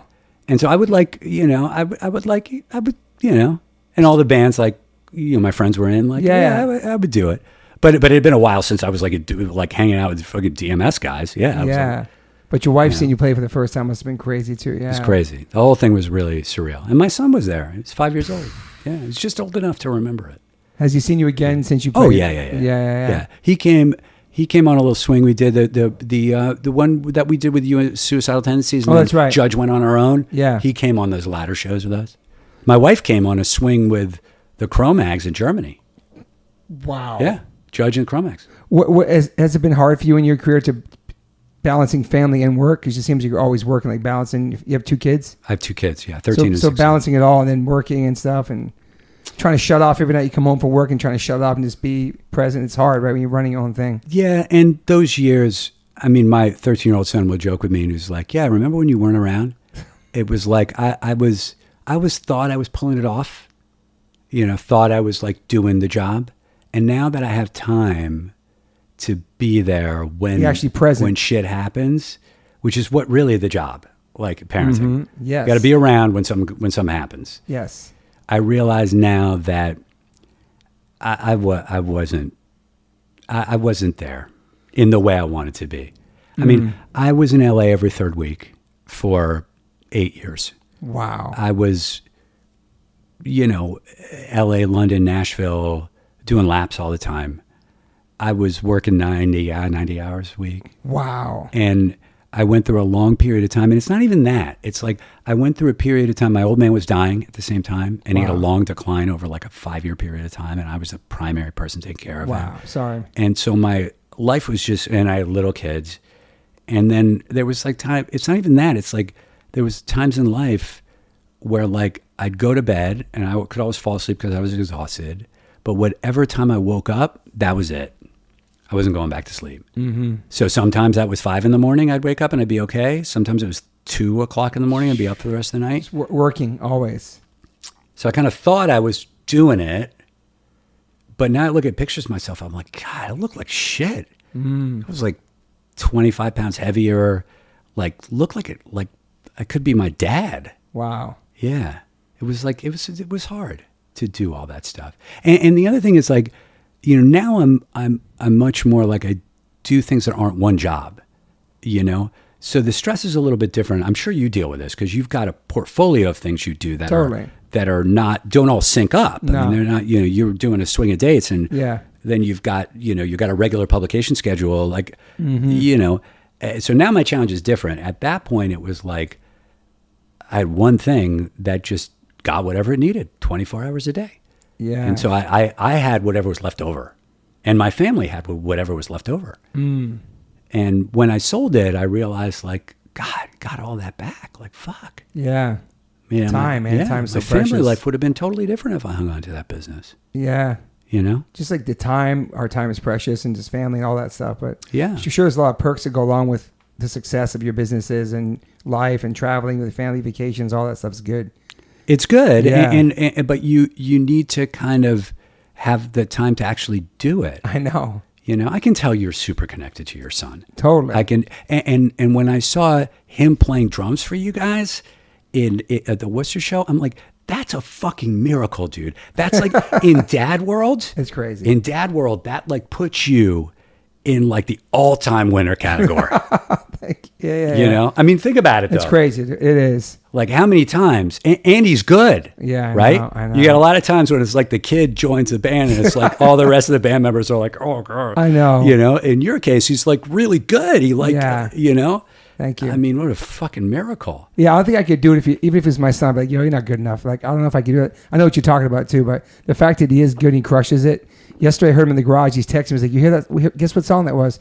It was an H2O song, I guess. He goes, "How's it sound?" I said, "It sounds good." He's like, "I'm going to add it to the set list for next month." I'm like he's picking the set list now, which is really cool. Yeah. And pulling up songs you don't usually play. You know, it's fucking miraculous. It's crazy. And to have that time, you know, with your kids is like just, it's priceless. And I'm not sure I would have realized that beforehand, but now looking back, I'm like, it's obvious that that's what needed to happen. Are you sleeping better these days?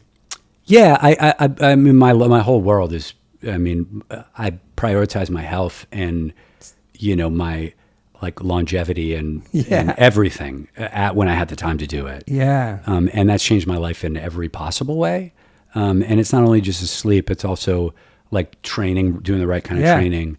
Were you doing it back then when you were running that food. business? Were you? No, I didn't have time. Nothing.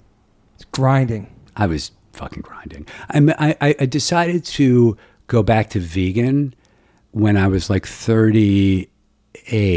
Wow. And I was doing all this traveling and I was eating like corporate catering all the time. And it just put up some gates. It like was like, I do this and I don't do this. And so it made me make good choices. Yeah. And that really That's saved nice. me. So I started turning my health around before I sold the company. I sold the company when I was 45. Okay. I started turning my health around really when I was like 38, 39 years old. Okay. And that was, the diet was the first part of it. And then I do like kind of crazy sports and shit. Yeah. And so I needed to be in shape to do that. So I dropped a bunch of weight and started moving my life with whatever time I had. Except like, because I couldn't stop trying to fucking get somewhere, I didn't just like go like skiing. I had to like book this like crazy fucking bullseye trip that like all these logistics to fucking go to the middle of the wilderness. Like I kept on pushing it. Yeah. And so, you know, it wasn't until like kind of later on after I sold the business and like my life got sort of more my own that I could put some method to that and loosen up a little bit, which you need time and space to train right, sleep right, eat right. Totally. And so I had a couple of years where I slept like a fucking baby, and now I've had a lot of injuries. Really? And so yeah. What's when you were younger or recently? No, over the years, I'm a crash test dummy. Okay. Yeah. What kind of injury? Like from skiing or something? Dislocated my shoulder twice. I have a doing what? Skiing. Okay, skiing. Yeah, skiing. I had a major league spinal herniation, disc herniation. Wow. And I did knee surgery. I've had like a bunch of fucking, and with the thing that happens, like I'm old now, and like the thing that happens is like it catches up with you a little bit. Totally. And it catches up with you when you're lying down. I can only lie down for like 6-7 hours, and then I'm like, I gotta get up. I'm too fucking sore, creaky. Wow. Yeah. And it's mostly my shoulder and my spine. But no other injuries when you were younger? Not really. Wow. I didn't really do like crazy sports when I was younger. Yeah. I mean, I grew up skiing, but I took it to like another world when because I needed a way out of my head. And so I started doing hike access. Like there's no lifts. You go like and hike. And they drop you off a helicopter. No, I've only done that like once, twice in my life. Okay. Most of it, you put them on your back and you hike up. Wow. And then ski down. So it's part of it is the whole like adventure. That's crazy. Of it. What about snowboarding? So, I never snowboarded. Really? Wow. Yeah, I don't know. Skiing's your thing. You got to look one way when you're snowboarding. It's a different plane. Yeah. Skiing, you're facing forward, and you can. It's really truly bilateral. It's different, and also in the wilderness when you're doing the hike access stuff, it's hard on a snowboard. You sink. And true, skis, you you put skins on the bottom of your skis, and you can go over anything. I know that. Okay. So I never really picked it up. I feel like falling on skis is more gnarlier than snowboard, though. Well, that's what I'm telling you. I mean, concussion, it's crazy. Fucking shoulder dislocations. Wow. You know, ligaments in my knees. Like, I've had all sorts of fucking problems. Damn. So like I slept like a baby there for a little while, yeah. And now I'm on a different trip. So before you get into, obviously we got to talk about trust, but songs, and then you had a company called Music where you invest in other music businesses. Is that still happening too now? Yeah. It's current. I started after I sold songs, I started figuring out what I wanted to do next. Yeah. And I started finding companies in the music business that reminded me of myself. Yeah. 35-year-old founder, successful business, trying to figure out how to then like pull off whatever caper they were trying to pull off. Mm-hmm. And I sort of set out to be the person I wish I had at that time, which is like somebody who was sympathetic, understood it, but also had access to capital and could help me do it. Yeah. And the bank that sold songs helped me raise some money to create like kind of an investment company for music businesses. And so we raised a couple $100 million from two families, and I invest in music companies. Yeah. So I've done 5 of them. The first thing, Splice, and then Dice, and then Cobalt, and then LRN, and then B2B. Right? It's Splice, Yeah. Dice, Cobalt, LVRN, OVRN, and Soundtrack. Oh, soundtracks, yeah. Yeah. And So soundtrack, indie music, and then it's like publishing, live space, and then music creator tech stuff. Yeah, exactly. Yeah. And Cobalt was the company that bought songs. Okay, that's right. So that was So you my have first your piece- deal. Yeah. That I turned around and partnered with a private equity company to acquire them. Okay. And yeah, so I've been doing that, and it's like a 40-hour job a week. Okay, yeah, so it's less. like I work full time, but I'm not like hectic.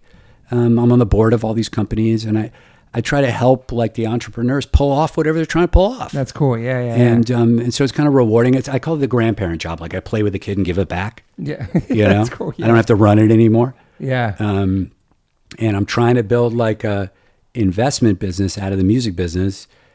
We'll see if it works. I feel good. All the deals I feel great about. I'm not like, can be a little bit of a Robin Hood operation. Like I'm going getting money from the rich people to give it to the music people. And I'm feeling good lately. That's going to work out, but I'm kind of making it up as I go along a little bit. Yeah. Trying to make good decisions. How long have you been doing that one for? This one? I had a couple of chapters. I was doing deals where I would find a company and then I would have to raise the money. Okay. And that was really hard. I did that. That's how I got into Splice and Dice. Yep. And then I raised the money about 18 months ago, almost 2 years ago. Oh, nice. And then we've done a little over $100 million of deals in It's awesome. a couple years. Yeah. And then so we're kind of mid-flight now. So yeah, it's cool. It's like a grown-up job. Yeah. From ties a little bit, a couple things together for me. And I'm at the point where I kind of want to help people out, and it's a way to do it. Yeah. You're also in the National Music Publishers Association, right? So while I was running songs, I was on the ASCAP board and on the the trade boards. Okay. Like the Motion Picture Association of America and the movie business. Yeah. I was on the board of those businesses. What about the Songwriters Hall of Fame? Yeah, I was on their board for a while too. Sick. Yeah. Now I resigned from all that when I sold songs. Okay. Yeah. So now American Society Composers. So now I just do music. Yep. And then Trust Records is kind of like that's like my philanthropy world. That's Trust like my Records nonprofit world. Yeah. It is. So who was that? That's you and Joe Nelson, right? Yeah, me and Joe. And it originally started as a thing called Know Your Rights, where at Songs I started like lending my publishing business to hardcore bands and not charging them anything. Oh wow! So we'd act as their publisher but not take a commission. Okay. And the goal was kind of, a lot of these people getting older now, and if somebody's to pass and their songs aren't registered, then the intellectual property might just disappear. And so none of them like you'd be shocked at how few like legendary hardcore bands are even registered with ASCAP or BMI. Like there's no record that any of these people wrote these songs. Wow. And so it started like, let's do that. And then we were talking to Jordan Cooper, and he was like, I can't find any of this like none of the metadata in fucking streaming world, like for Spotify, Apple Music, Amazon. Yeah. None of these guys, like it doesn't exist anywhere. There's no record of it. And so when I'm looking to pay somebody royalties, sometimes it's hard to find it if I didn't make the record. If I bought it from somebody else, or if I'm paying mechanical royalties, I'm trying to find the songwriters. Like I can't find them.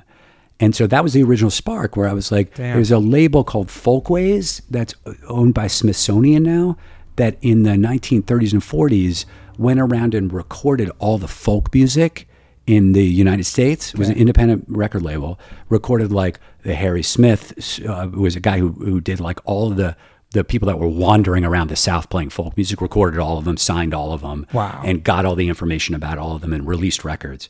And Alan Lomax was a guy who did like prison songs. Like there was epic music being sung by like fucking like chain gangs. And he would go down to the South with a microphone and record all the humans, names of people that were doing it, and then release records of it. And so I was like, let's do folk waves of hardcore. Let's do like this music. There's 200 records that all of us have. Totally. That changed our lives. Like everything from like Crass up through Youth Today. 100%. Right? Changed our and we could all name them. Yeah. And so Joe Nelson knows all these people and knows more about hardcore than fucking anybody. Yeah. So I'm like, let's make a list of the records. And there's like about 200 of them. And so we were like, the ones that are well looked after, like anything on Discord, anything on Revelation, anything on Epitaph. BYO. Well, BYO we ended up doing a deal with. Yeah, but the ones that are like businesses where they're, run by Brett, run by Jordan, and they're ready to keep doing it, then great. It doesn't need any help. Good point. There's a lot of stuff where it's like, it was on Dutch East India. What happened to Dutch East India? Wow. If these records are in danger of disappearing. So let's go, the Circle Jerks were on Frontier originally. And then it sort of was not clear, like who spoke for their rights after a little while. And Lisa Fancher wanted to do the right thing, but it was like, there was no record of what the deal was. It was complicated. Interesting. And so we wanted to be an honest broker that came in and tried to make it possible for people to know who made this music and to make sure that in internet world, these guys got paid whatever it was. It's not about money, but you still want to make sure that whatever money there is there gets back to the people that made it. Yeah. And also we wanted to be in a position where if somebody passes and they don't have a will, it doesn't go to court in a probate process and become a fight with the family. And so that's why it's called Trust Records, because it's like a trust, like a good 7 Seconds song. Yeah, totally. and so that's very interesting. We started this. It's essentially a nonprofit. It's not technically a 501c3 because that creates a bunch of tax issues. The label? Okay. But I run it like a B corporation. That's really where cool. Any money that we make, it's a business. Yeah. So far, we're not making money because we're establishing it, but we will at some point. And any of the money that we make either goes into doing more of this business or literally will go to old punk rockers. It's really awesome. Like we're making not a single fucking dime from it. Yeah. And that allows us to get into these gnarly situations and help everybody get to yes. And it's giving people their flowers while they're still here. And also it's not, there's no retirement in this music, especially in hardcore. So like to be able to do that for these bands that have been around for so long, it's awesome, man. And what we do is we buy a stake, not the whole thing. We buy a stake in the copyrights. Gotcha. And we pay for that. So it's a way for people to realize some liquidity on the rights that they own. Yeah. And then, but they're still with us. They take the journey with us. We're not buying people out of stuff. Totally. And then the goal is to celebrate this music like, the great American music it is. Yeah. And re-releasing it too, is it gives a whole other push for the band and puts them in the spotlight. And these are the records who inspired you guys. And also tells a fucking story. I mean, totally. I didn't know that Kevin and Steve lived in a fucking car when they were kids in Reno. I didn't know that. Yeah. I knew because I kept in the pub, but it was a crazy story. Yeah. And it gives you like this like view of it. That's it gives a context. Mm-hmm. Well, by the way, we saw 7 Seconds on Friday, and incredible. Kevin's voice, everything, hearing those songs still sounds great. Yeah, it still gives me the goosebumps and all that stuff. They're one of my faves, obviously, but it's cool. You guys dropped the Rock Together. You guys dropped the Crew, which was awesome. It was a beautiful And the SSD thing was 40 years later. I mean, crazy. 2,000 copies of The Kids Will Have Their Say got pressed. That's it. Wow. And for 40 years. Kids were for 40. For 40 years, 2,000 copies. I didn't know that. Holy crap! I thought you mean right now. No. Holy crap! That's it. That's all that there were ever in circulation, dude. Yeah. Meanwhile, Minor Threat sold like over 1 million copies. I mean, there were 2,000 of those records. And that was it being available for the last 4 years. So to have the ability to like take that and bring it back out into the world so sick. while all the guys are still here, is fucking miracle. Yeah, that's crazy. They just went out of pressing like that. That's nuts. Yeah, crazy. I think about the Warzone records too on Caroline Records. Whatever happened to that label too? Like getting the rights to those. They're owned by Universal now. Yeah. They had a Youth of Today record on Caroline. Oh, that's right. Yeah. When It's Alone, one of my favorite records. Yeah, yeah. What about if we have a major label record that came out in 2001? Nobody's there anymore. How do we get the rights to our major label records? That's super hard to do. Age of Quarrel. Oh, yeah. Age of Quarrel is on Profile. Profile got sold to fucking Arista. They sold, it was mostly because of Run DMC, all the hip hop shit. And there's a guy called Steve Plotnicki and Corey Robbins, the two guys. And they somehow, Age of Quarrel, all the Rock Hotel shit, got kind of, it's not part of the EMI deal. I don't know where it is. And we've been under a big effort to find it. Wow. And so I had Barry Weiss, who was my partner in a company called Records, who was the original Jive Records, president of Jive Records, did all the early hip hop stuff. I had him call the Profile guys trying to find where the fucking Age of Quarrel stuff is. Wow. And had them looking for the warehouse where the masters are. No way. Yeah, totally. And it's like, this is a big part of it. Leeway, Murphy's Law, all the Profile shit. How do I know if we have the rights to own our record that was on a major in 2001? Probably not. 35 years after the date that you sign a deal with publishing, 35 years after you sign a deal, you can reclaim your publishing if you assign it to somebody else. Wow. In the United States only. Wow. On the record side, it's not totally clear because record contracts are sometimes a work for hire. Okay. Which means that the record company is technically the author. So it's not totally clear that the law applies. But what's going on is that people are threatening to reclaim their titles and the record companies are settling, which usually means that they keep the distribution, but they give the rights back. Wow, interesting. So if you have records that are about 35 years old, maybe worth running it by an attorney to see if you have a claim. Yeah. It requires a review of the original contract. Okay. Also, Trust, you guys dropped Aggression, DFL, SSD, Youth Brigade Sound and Fury. Yep. Let them know the story of the Youth Brigade book, which was awesome. And then recently the Circle Jerk split, which was Circle Jerks covering Kabuki Girl and Hope, and then Descendants doing Red Tape, Beverly Hills, I Want Some Skank. And we shot a commercial for it. I couldn't find that on is that on Spotify, that 7-inch, or is it strictly vinyl? Wow. It was a limited edition 7-inch. And Jason Peterson did a commercial about it. It's like an actual television commercial. I saw. That was awesome. He did that? Yeah. He was at the show the other night. That's right. Totally. Okay, wow. And the thing about Trust, so it took us a long time to figure it out. The guy that really helped us out, it really made the whole thing freaking happen in the first instance, was Keith Morris.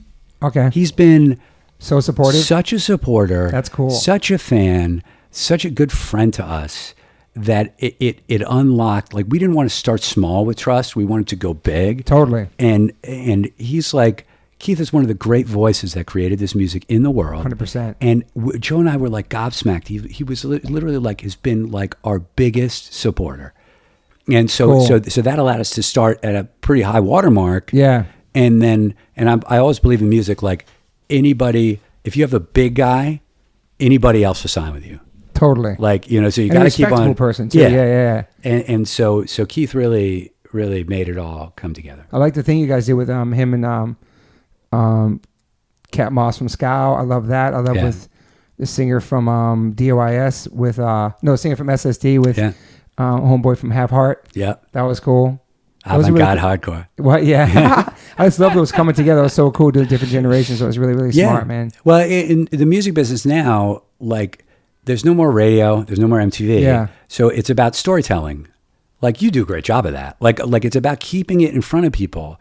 And so you're kind of like a media company if you're a label. You have to keep a content going. Yeah. And so with Trust, it's like, how do you make the vinyl a marketing function? So none of these guys have high digital numbers. So you take the vinyl, you re-release it to all the fans, and that creates an event that lifts up the digital part of their business and improves the value of it going forward. Gotcha. And then you make these like movies, celebrating the culture, and people don't realize how many places it touches. Yeah. And also the other thing about hardcore is, like, we're talking about Howie Abrams and Michael Lago and people like that.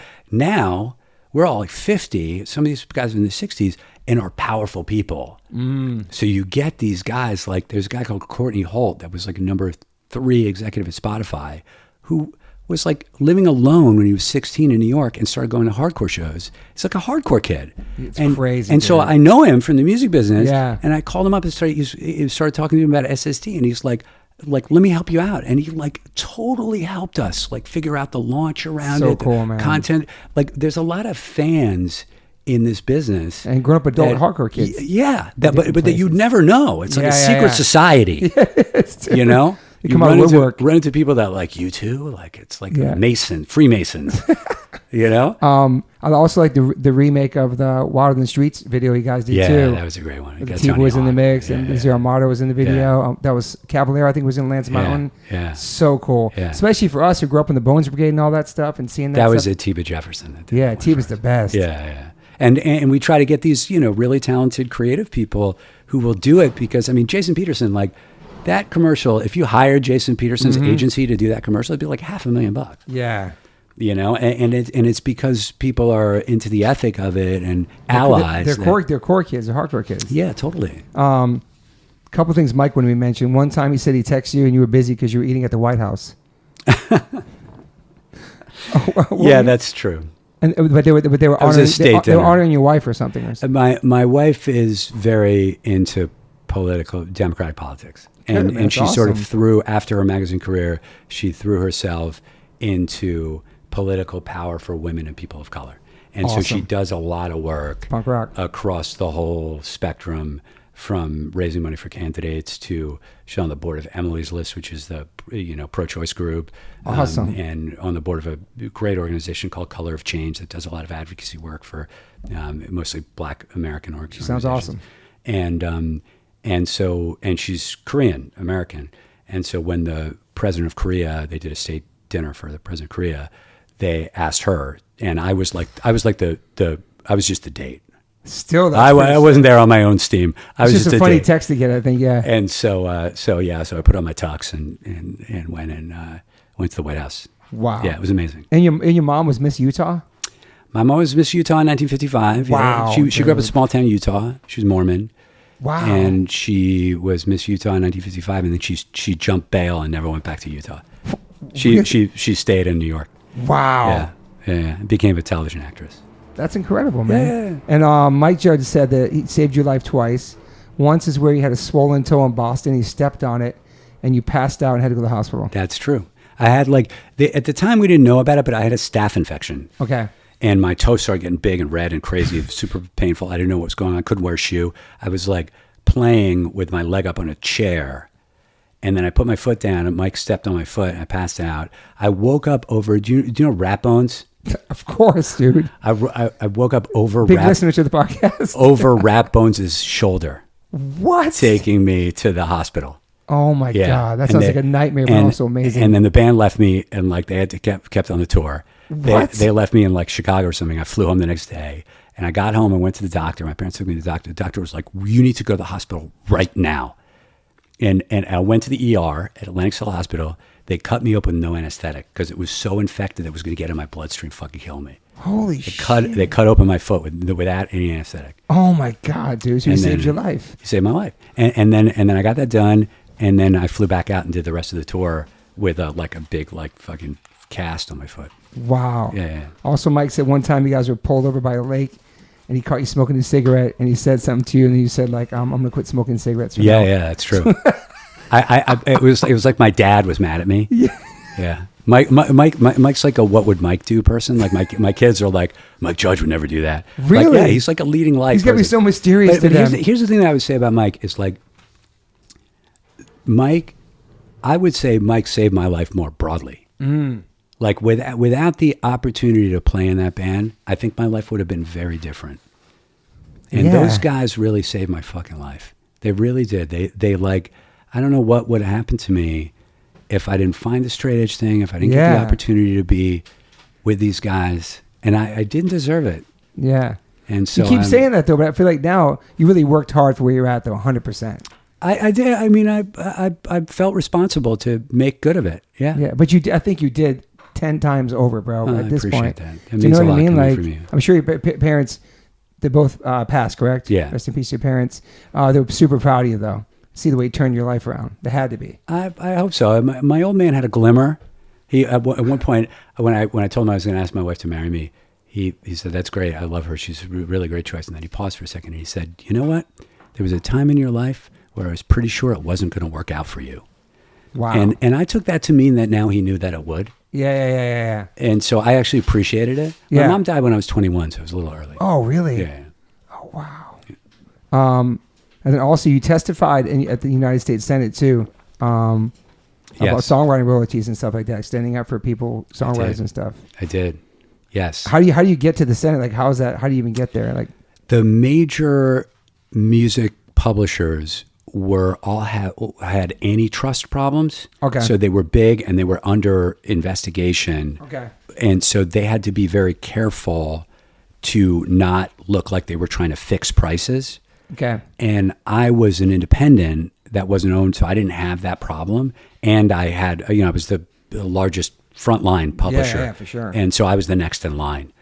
And so they asked me to do it. I did a terrible job. I had no fucking idea what I was doing. I was Really? way over my head. And my wife looks at the video and laughs because I looked so uptight. Like I was in my super nervous? suit. Like I thought I had to wear a suit like Mr. Smith Goes to Washington. I had to like wear my suit. And it was like Mike Lee and Amy Klobuchar and all these fucking people drilling me a new one. Wow. And I was really You weren't bad. prepared, you don't think? Oh, I regret. I play it over in my mind. I'm like, oh God. Were you super nervous? Yeah, I was nervous and it was very technical. Like it was about Yeah. copyright law and fucking mechanics and Did anything change or get fixed from that? Nah, it never does. Damn. Yeah. Never Damn. does. I think you were named in the Billboard like Power 100 list too at one point too. Yeah. That's one of those things. Yeah.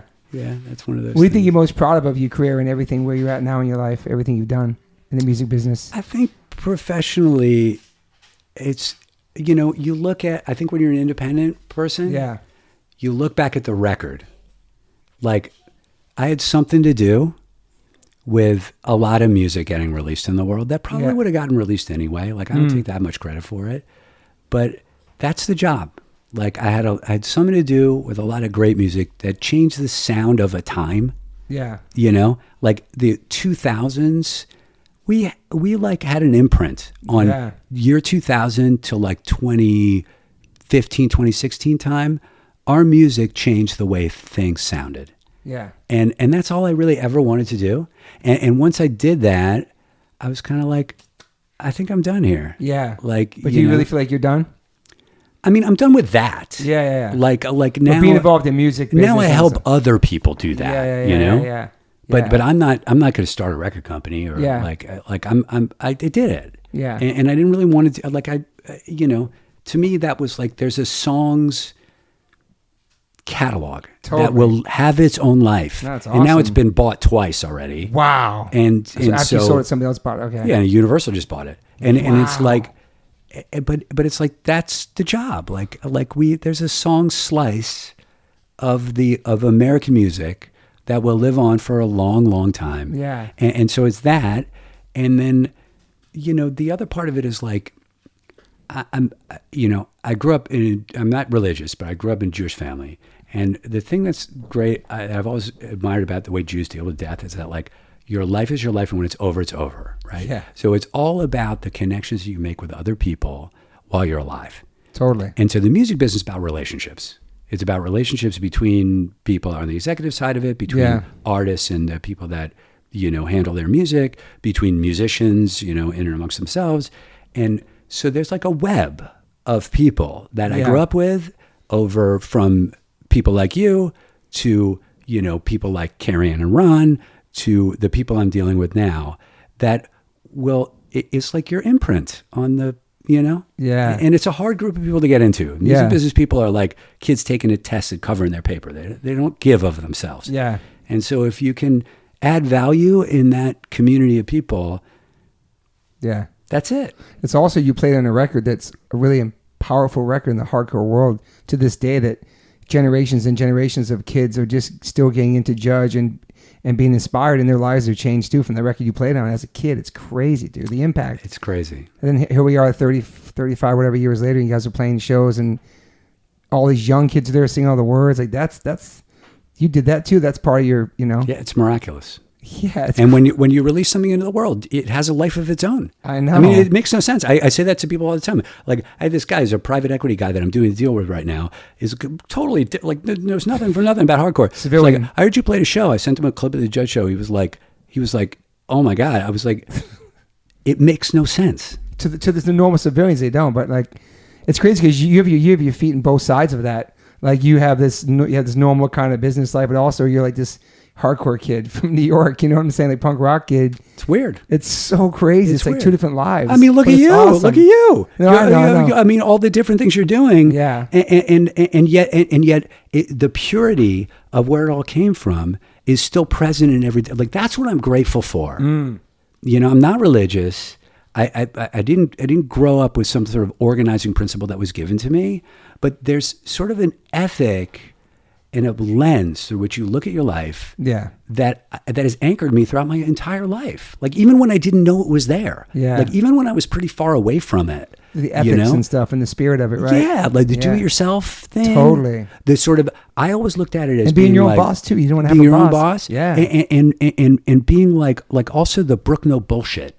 Like I feel like that's the thing about punk rock. Like it's no bullshit. You know, like you can be crazy, you can have different opinions from me, you can be like a completely different person, but just don't try to fucking pull bullshit on me. Yeah. And like those kinds of things just, you know, had to turn like, there's a Public Image Limited, weird reference, but there's a Public Image Limited song that Great was band. like their like attempt to sell out. It's called Rise. Okay. And it was on like their first Warner record. Damn. And it has a line that he keeps saying over, and Lydon keeps saying over and over at the end of the song, which is anger is an energy. He keeps on saying that over and over again. Anger is an energy. Yeah. And I always thought like that's like the gift that I was given by like it's anger is an energy. If you turn it like your irascibility, your fucking like I'm not going to take your shit, your attitude, and you turn that into energy that makes your life better. Yeah. It's an endless supply. You flipped it to a positive. Endless supply. Yeah. That's like what Ray Capo did for me. It was like take it. Yeah, you're right. Fuck them. Yeah, well, turn that into something that's good for you. Yeah. And so that to me is like the through line. So you of the did that, whole yeah. thing. You went from a pessimist to an optimist? Yeah, kind of. Yeah. Yeah. You know, kind of. Yeah. You feel like you're an optimist now? Yeah, I think I am. You feel like you're a good place in your I life? think all entrepreneurs are optimists. Yeah. Because you have to be. Otherwise, you're fucking crazy. Like, why are you doing this? Yeah. You know, it makes no sense. Like, why you start a company? You have to believe it's going to happen. Yeah. So you have to be an optimist. I just watched The Wolf of Wall Street recently, and shit was such a crazy, crazy movie. I don't know why I'm thinking about it now, but just like starting businesses and all that stress and all the lifestyle and all that stuff. Yeah. And I don't think if maybe you weren't, you know, a straight edge kid or a punk kid, maybe you might have lost your mind during the whole thing too, you know, lost your family, got crazy on drugs and just went Never crazy know. with all the money. You know what I mean? Like you never know, but Would have been easy. because you came from this culture, this punk rock Never world. take yourself too seriously. Yeah. Yeah. So you have any regrets in your life? Yeah. Yeah. I don't have to talk about it, but I don't want to. Yeah. I have some where I hit out at something where I shouldn't have. And actually one where I should have hit harder than I did. Okay. And so, yeah, a couple along the way. Yeah, we don't think about that much, do you? Not anymore. Yeah. You still dwell upon them. You think you're still an angry person? Get all the anger out of you? I can access it if I need to, but to me, it's energy. It's good. Yeah. You know, it's like, I'm not like a transcendental meditation type of person. Like I need a little bit of risk in what I do. And the risk can be negative. Like I'm going to pick a fight and see what happens. Risk can also be like, I'm going to take a chance and see what happens. And it's the two sides of the same coin. The latter is the positive version of it. So, you know, I'm a little bit more like that now, but I still like, you know, hurling myself off of mountains and stuff. It doesn't come from nowhere. Yeah, yeah. Can you shut that door too, Mom, out when you leave? What about therapy? You got therapy in your life? Do you believe in it? I've had the same therapist since I was 17 years old. Oh, my God. That's pretty amazing. He's borne witness to my entire life. Dude. Yeah. He's Wow. 80 Wow. something now. That's incredible. Yeah. Isn't that wild? Dude, so you're still going to him all those years? Wow. Since I was 17. Wow. Yeah. Did you ever take breaks and not go for a while? Yeah. Yeah. Damn. Yeah. But the same therapist. And listen, my That's mom pretty cool. got diagnosed with a terminal illness when I was 15. She died when I was 21. my old man kind of went into a weird time after that and then died in, 2009, had a long decline before that. Jesus. So I was kind of on my own.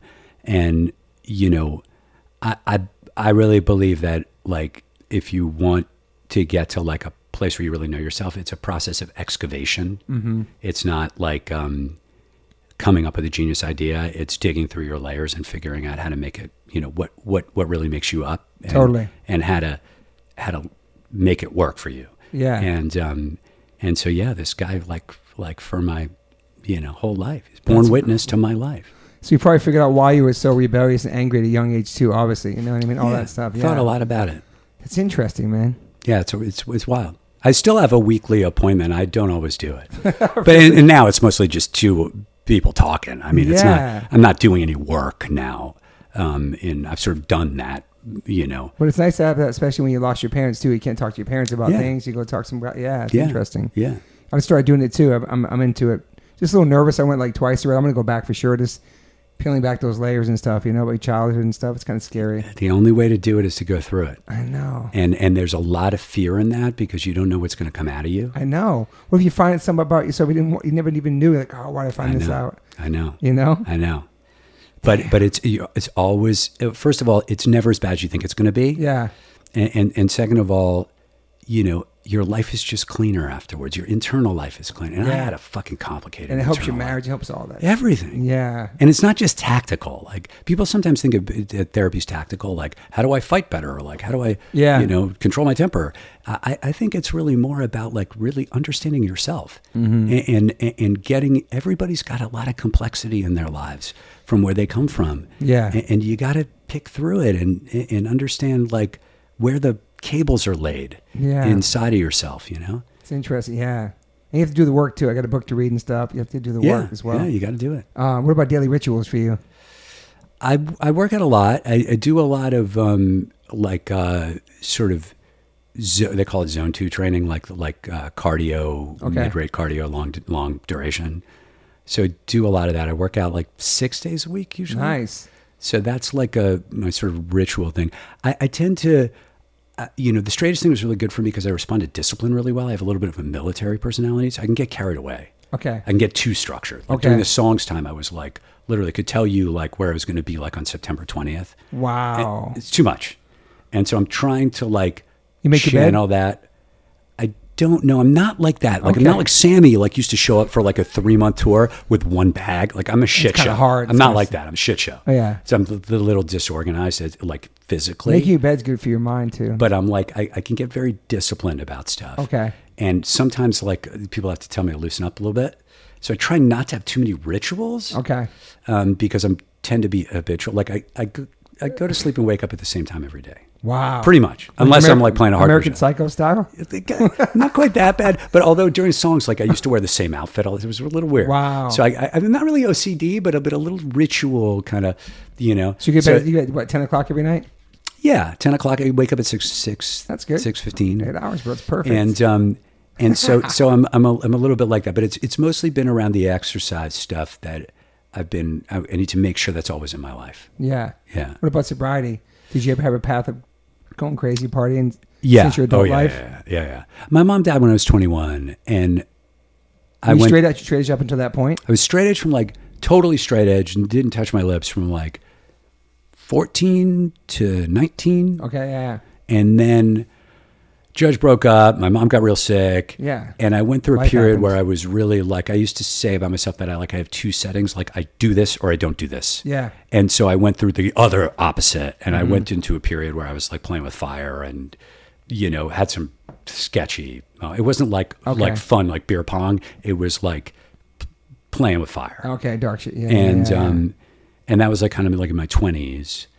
And then I've been plus or minus like, I'm not pure. I never looked at purity as being my goal. Yeah. It's the control aspect of it is important to me. Totally. Being in control. Control. Yeah, for sure. And so, I've been biased that way. Like it's also like the vegan thing. Like I ate vegan, totally vegan mostly. Like I use milk in my coffee, like stuff I couldn't substitute, but mostly. And I'd never say like I'm vegan. I'd say eat vegan, Eat vegan, yeah. For like 12 years. Nice. And then I found that when I got to be 50, it was hard to dial the calories on it. I found it hard to dial the calories. It had a lot of calories. Do you watch your calories and all that stuff too? Yeah. Yeah. I'm like I said, I'm a little you like sleep when you I'm a little like do you watch your sleep too and all that stuff? Yeah, I'm a little like that. I'm a little like it's like an OCD kind of vibe, you know. It's not really OCD. It's a little control. It's control. Okay, yeah. I respect it. You know, I get too. And I kind of like. So I went through a period during COVID where I was kind of like changing my diet a little bit, trying to get that right, training for the sports I do, and kind of getting that right. And then, but I've always had a weird relationship with meat where I was just didn't feel quite right about it. I'm not like super ethical about it, but it just when you grow up like vegetarian, you're kind of like always like it's. Like at the end of the day, like my scorecard of like, is Matt Pincus a good person? Like one of those things is going to be how much meat did you eat? I just always had that in the back of my head. Like, and again, purity is not like my goal, but I just always had like a weird, like my kids make fun of me. I'm like squeamish about it. And so lately I've kind of like veered more towards veg, like not vegan, but veg. Yeah. So I guess kind of a slider, a little bit of slider. Are the kids veggie too or no? No. Yeah, I respect it. Yeah. They understand the straight edge ethic though. I've told them like they're 13 and 16 now, and I've been like, you know, the only reason like I'm not like cracked in the head is because during the time that my brain was like growing, I was totally clean. Totally. And so even though later on I did a bunch of fucked up things, like that 14 to 19, I was like not a fucking ounce. And those are the years too. The peer pressure years. All and that so stuff. I've kind of like tried to impress upon my kids like. You should be straight edge in high school. Yeah. Even if you're not into the whole ethic. Yeah. You know? Shh. Quiet, please. I can edit that. So your kids have probably haven't partied, nothing like that. Who knows? Yeah. Nowadays it's tough. Did they like punk rock and stuff like that, or? My older boy went through a real period with it where he was like super into it. Yeah. Now it's all hip hop. All hip hop. He's good at music though. My kid. My older boy. He plays in jazz band and he. Oh, that's cool. And he makes tracks and stuff. He's really good. What kind of hip hop? You listen to some hip hop he's playing around the house? Do you like it? I mean, to be honest, I'm like, some of it I get. Like Young Thug, I think is really fucking great. Yeah, I might sound like something. Some of it, I'm like, you know, my son said to me the other day, I started telling him like this record that he was listening to. I was like, this is really not good. And he's like, I know. Hip hop used to be about like, you know, your car, your neighborhood, the drugs you do, you know, and now and like some of it's like guns and stuff, and now it's like about what kind of car, what specific block, what kind of gun, kind of shoes, what kind. It's very specific. Louis Vuitton, you know? Gucci, all that stuff. Yeah, and I'm like. I understand why he's into it. Like, not that like Nazi punks fuck off sounded good to my parents. Same. So I'm like, good point. Like whatever. But it's like, it's the specificity of it that's not interesting to older people. Like if you understand what they're talking about, it's really interesting because it's complicated and some of it's super artistic, like the narrative piece of it. Yeah.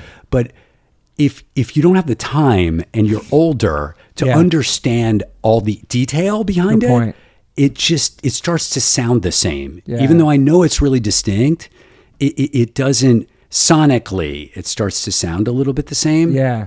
And so I'm like, I don't want to be one of those guys that's like my kids' music sounds crazy to me, but my kids' music sounds crazy to me. Did you ever go to a hip hop show with them or see like a new artist?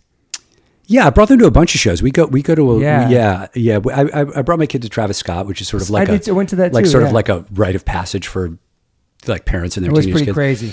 And my younger boy, I brought to a bunch of shows with me over time. I mean, my older boy, sorry, I brought to a bunch of shows with me. He goes to see a lot of stuff on his own now. That's cool. But it's hip hop. Yeah, I like Kendrick, J. Cole. Yeah, all that stuff. My kids are super way less commercial than that, though. Oh wow. Oh yeah. Like super underground. They're stuff. like you know like they're really into NBA Youngboy. Oh yeah. They're who I know from the business world and like Chief Keef. Oh yeah, Chief Keef. So like a lot. They're deep into it's hard. And they're also like finding stuff on SoundCloud. Oh yeah. And like you know doing all that. Kids are still they're on really SoundCloud. deep That's into cool. it. A lot of hip hop. Young Thug's the one where the music is really good. Yeah. Really fucking good. And that's the one where it's sort of like you know, I'm like, Dad likes this one. And I'm trying not to say that because it's going to fuck it up. Well, they listen to old hip hop, 90s stuff? Yeah, totally. Cool, yeah. And they're really into like mid 2000s stuff. They recurrent repertoire, like stuff that's not old. Yeah. But like, you know, they'll come back. Like my kid started like with T.I. the other day. I love T.I., man. And I was like, wow. Yeah, Lil Wayne, all the Cash Money stuff is super into it. And they're into like also like the whole story about like Slim and Birdman and like crazy. They know all that stuff. That's cool. And I wouldn't say it's like not our stuff. Like they're not listening to like Boogie Down Productions, De La Soul. Yeah. But they're listening to stuff that was made in 2008, 2009. That's cool. Yeah. That's old school for them. Yeah. And they really my older son is really into Atlanta. All Atlanta hip hop. Yeah. And he's deep into it. Like, Future. Yeah, totally. Do you have a top 5 hip hop at all? Or no. I mean, that's a hard one because there's so many good ones. I mean, and it depends on what lens you're looking through. Like, let's go the 90s. Importance. I think I would say Importance. Low End Theory is probably the top of the heap for me. So sick. Perfect. Criminal Minded would be another one BEP. that's like, you know, like I still listen to all the time. It's great. The Jungle Brothers, oddly enough. Wow. I just love their fucking music. That first record, the self-titled records. Yeah. Oh, no, sorry, Straight Out the Jungle. Straight Out the Jungle, yeah. There's some Run DMC shit I listen to all the time too. Like I'm like really that was a cool documentary. The new Run DMC documentary just came out. I haven't seen it yet. No, yeah. I haven't seen it yet. So I'm like digging into a lot of that stuff like regularly. That's cool. And so I would probably like Nas. Best. Illmatic. You know, Illmatic. Oh my God. Dude. EPMD. Woo! Nobody says that no more. We owned that at Songs. We bought that catalog. No way, dude. I bought Das Effects. I bought some good stuff. Yeah. We Want Effects, that album? Yeah. Wait, Diggity Das Effects, yeah. So Das Effects, EPMD, what are the hip hop did you buy? Yeah. We had like a little run where we did like a bunch of them.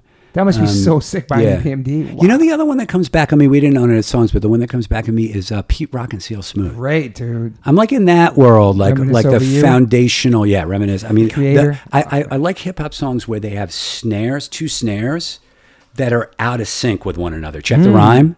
Check the rhyme. There's something about that motif that like I'm a sucker for any song that has a weird snare in it. That's interesting. And Reminisce Over You has that.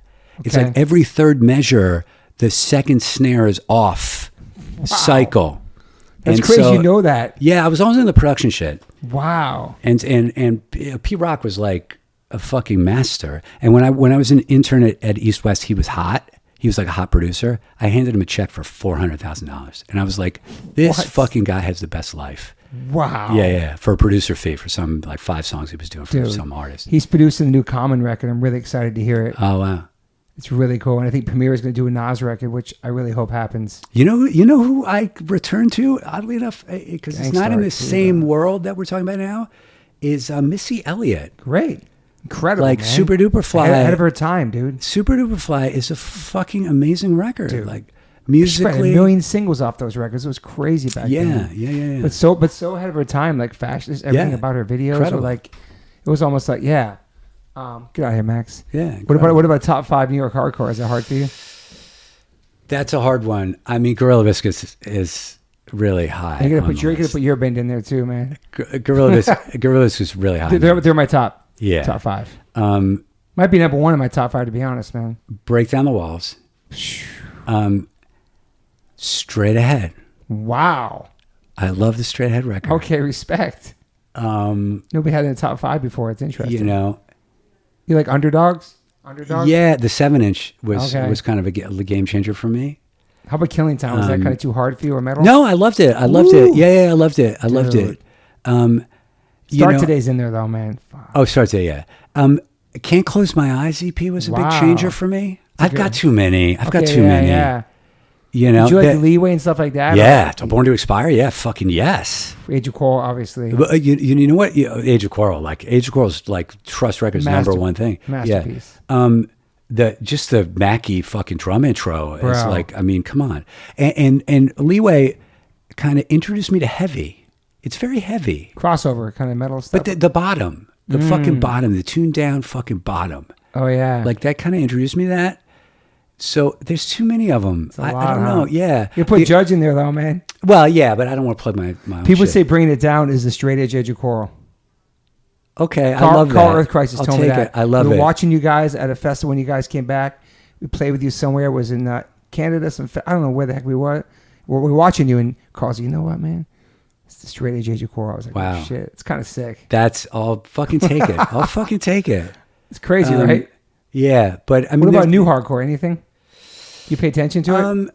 I dabble a little bit. Turnstile? I wouldn't say, yeah, of course. I mean, Turnstile are in a class by themselves, so and they're 100%. Flexing the motif too. They're flexing the whole thing, dude. So they're great. Scowl, Gel. Yeah, I like Gel a lot. Yeah. I like Gel a lot. Jersey, yeah, that's cool. And yeah, so I dabble in it. Cool. You know, I end it. Yes. Yeah. So good, there's a whole scene I really love. It's and it's much more diverse, yeah? Really diverse. Much more diverse in a very cool way. In a cool way. Yeah. Back then when 7 Seconds was singing about Rock Together, people were still fighting during those songs. And I feel like we're finally seeing like real diversity in our age at the scene. It's very cool. So many girls in bands, like just different race. And you know something, I this is one of those things where like, I swear to God I called it, but it was kind of in private, was the Trump thing was going to bring back fucking angry music. That music got very glossy, very fucking like party moment, fucking Instagram in like 2014, 2015. And then the Trump thing, you know, COVID, give it a minute. And then it's fucking Jerry Brown, fucking dead Kennedys, dude, freaking Reagan shit again. Good and point. I think we're seeing that now. Like I had lunch with somebody who runs like one of the major music companies, who's telling me like angry music, like heavy music, I can't keep it fucking nailed down. It's flying off the racks, dude. So I think our shit, like there's a lot of pissed off people in the world, and music used to be the vector. And then it became like nasty internet shit, became like your vector for anger. But that's not productive. It's not, dude. And now we're in a world where people want scarcity and commonality and, you know, spontaneity. And music's about getting a bunch of people to do something at the same time. 100%. And so, you know, the people want that now. And I think the combination of like, I'm pissed off and I want to be with other people who are pissed off is going to make our kind of shit come back in the world again. I don't know why I automatically thought about them, only because I'm friends with Fred and I see what they're doing. But Limp Bizkit have like a major comeback, and people want to go crazy to their music and their festivals, and it's angry, it's aggressive, give me something to break, all that stuff. Like I'm seeing footage of them. It's like it's the 90s again. Yeah, Korn's coming back, like all those types of bands. Yeah, like, you're right. People just want to want to release. So I think our shit's gonna have a little run right now. Yeah, are you on? Yeah, are you on social media at all? Yeah, I do it. I'm not like big, but I do it. You know, Instagram for me is like, I only follow like friends, close friends. I like to watch people surf.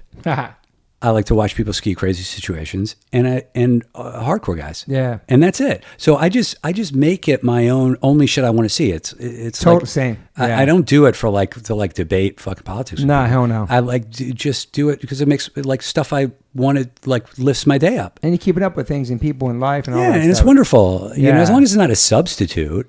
Yeah, you know, it's like you check your messages on there and talk to people and stuff. Not really. Yeah.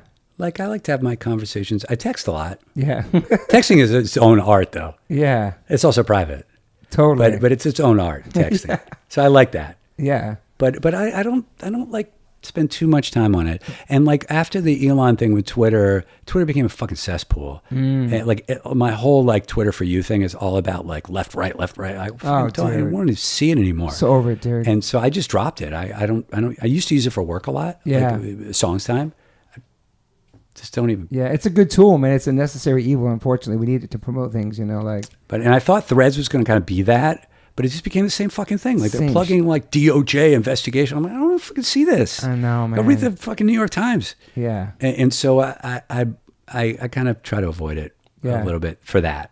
What's new on the horizon for Trust Records, and maybe like a dream release you guys would like to do, or like you guys have like a list of bands you want to? Age of Quarrels is at the top. Okay, yeah, I figured that. And it's obviously for a lot of reasons it's hard. to Totally. do. But that was like that's like at the very top. Wow. It'll happen for sure. Yeah, it'll happen. We wanted to do the Dead Kennedys, but they sold their catalog to somebody else. Oh wow. And obviously, listen, to me, like the Bad Brains is the holiest of the Holy Grail. Yeah. Like musically, ethically, like culturally. Oh yeah.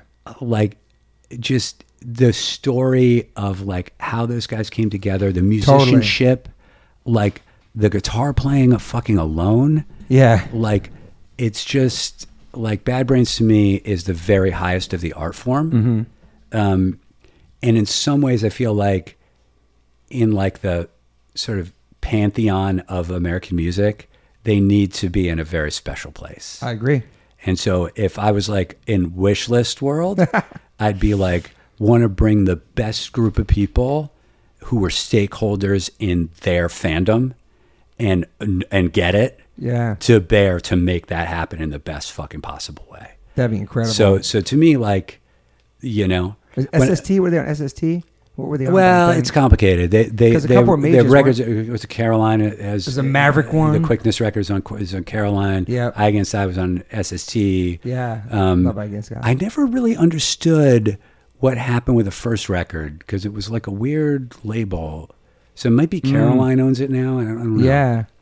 And then there was the one with the Capitol building. Yeah. And so I don't. The Roar cassette. The Rock for Light. The Roar cassette. Yeah. So Rock for Light, I feel like was on a weird label. Like it was originally like PVC Records or PB. Like it wasn't a label that did a lot of records. And I think and then they signed with Caroline at one point, and I think that maybe Rock for Light's with Caroline. I don't know who's got it. Yeah. It'd be sick to have all those or some of those. Oh my God, man! As good as it gets. Like who released the Verbal Assault?